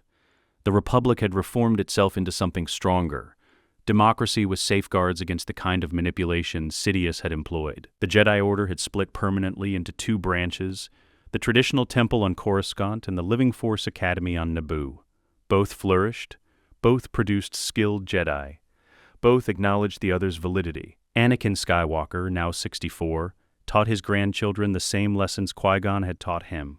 His hair was gray, his face lined, but his connection to the Force remained powerful. He'd never fallen, never turned. The prophecy had been fulfilled not through redemption, but through prevention. Luke's daughter showed remarkable Force empathy.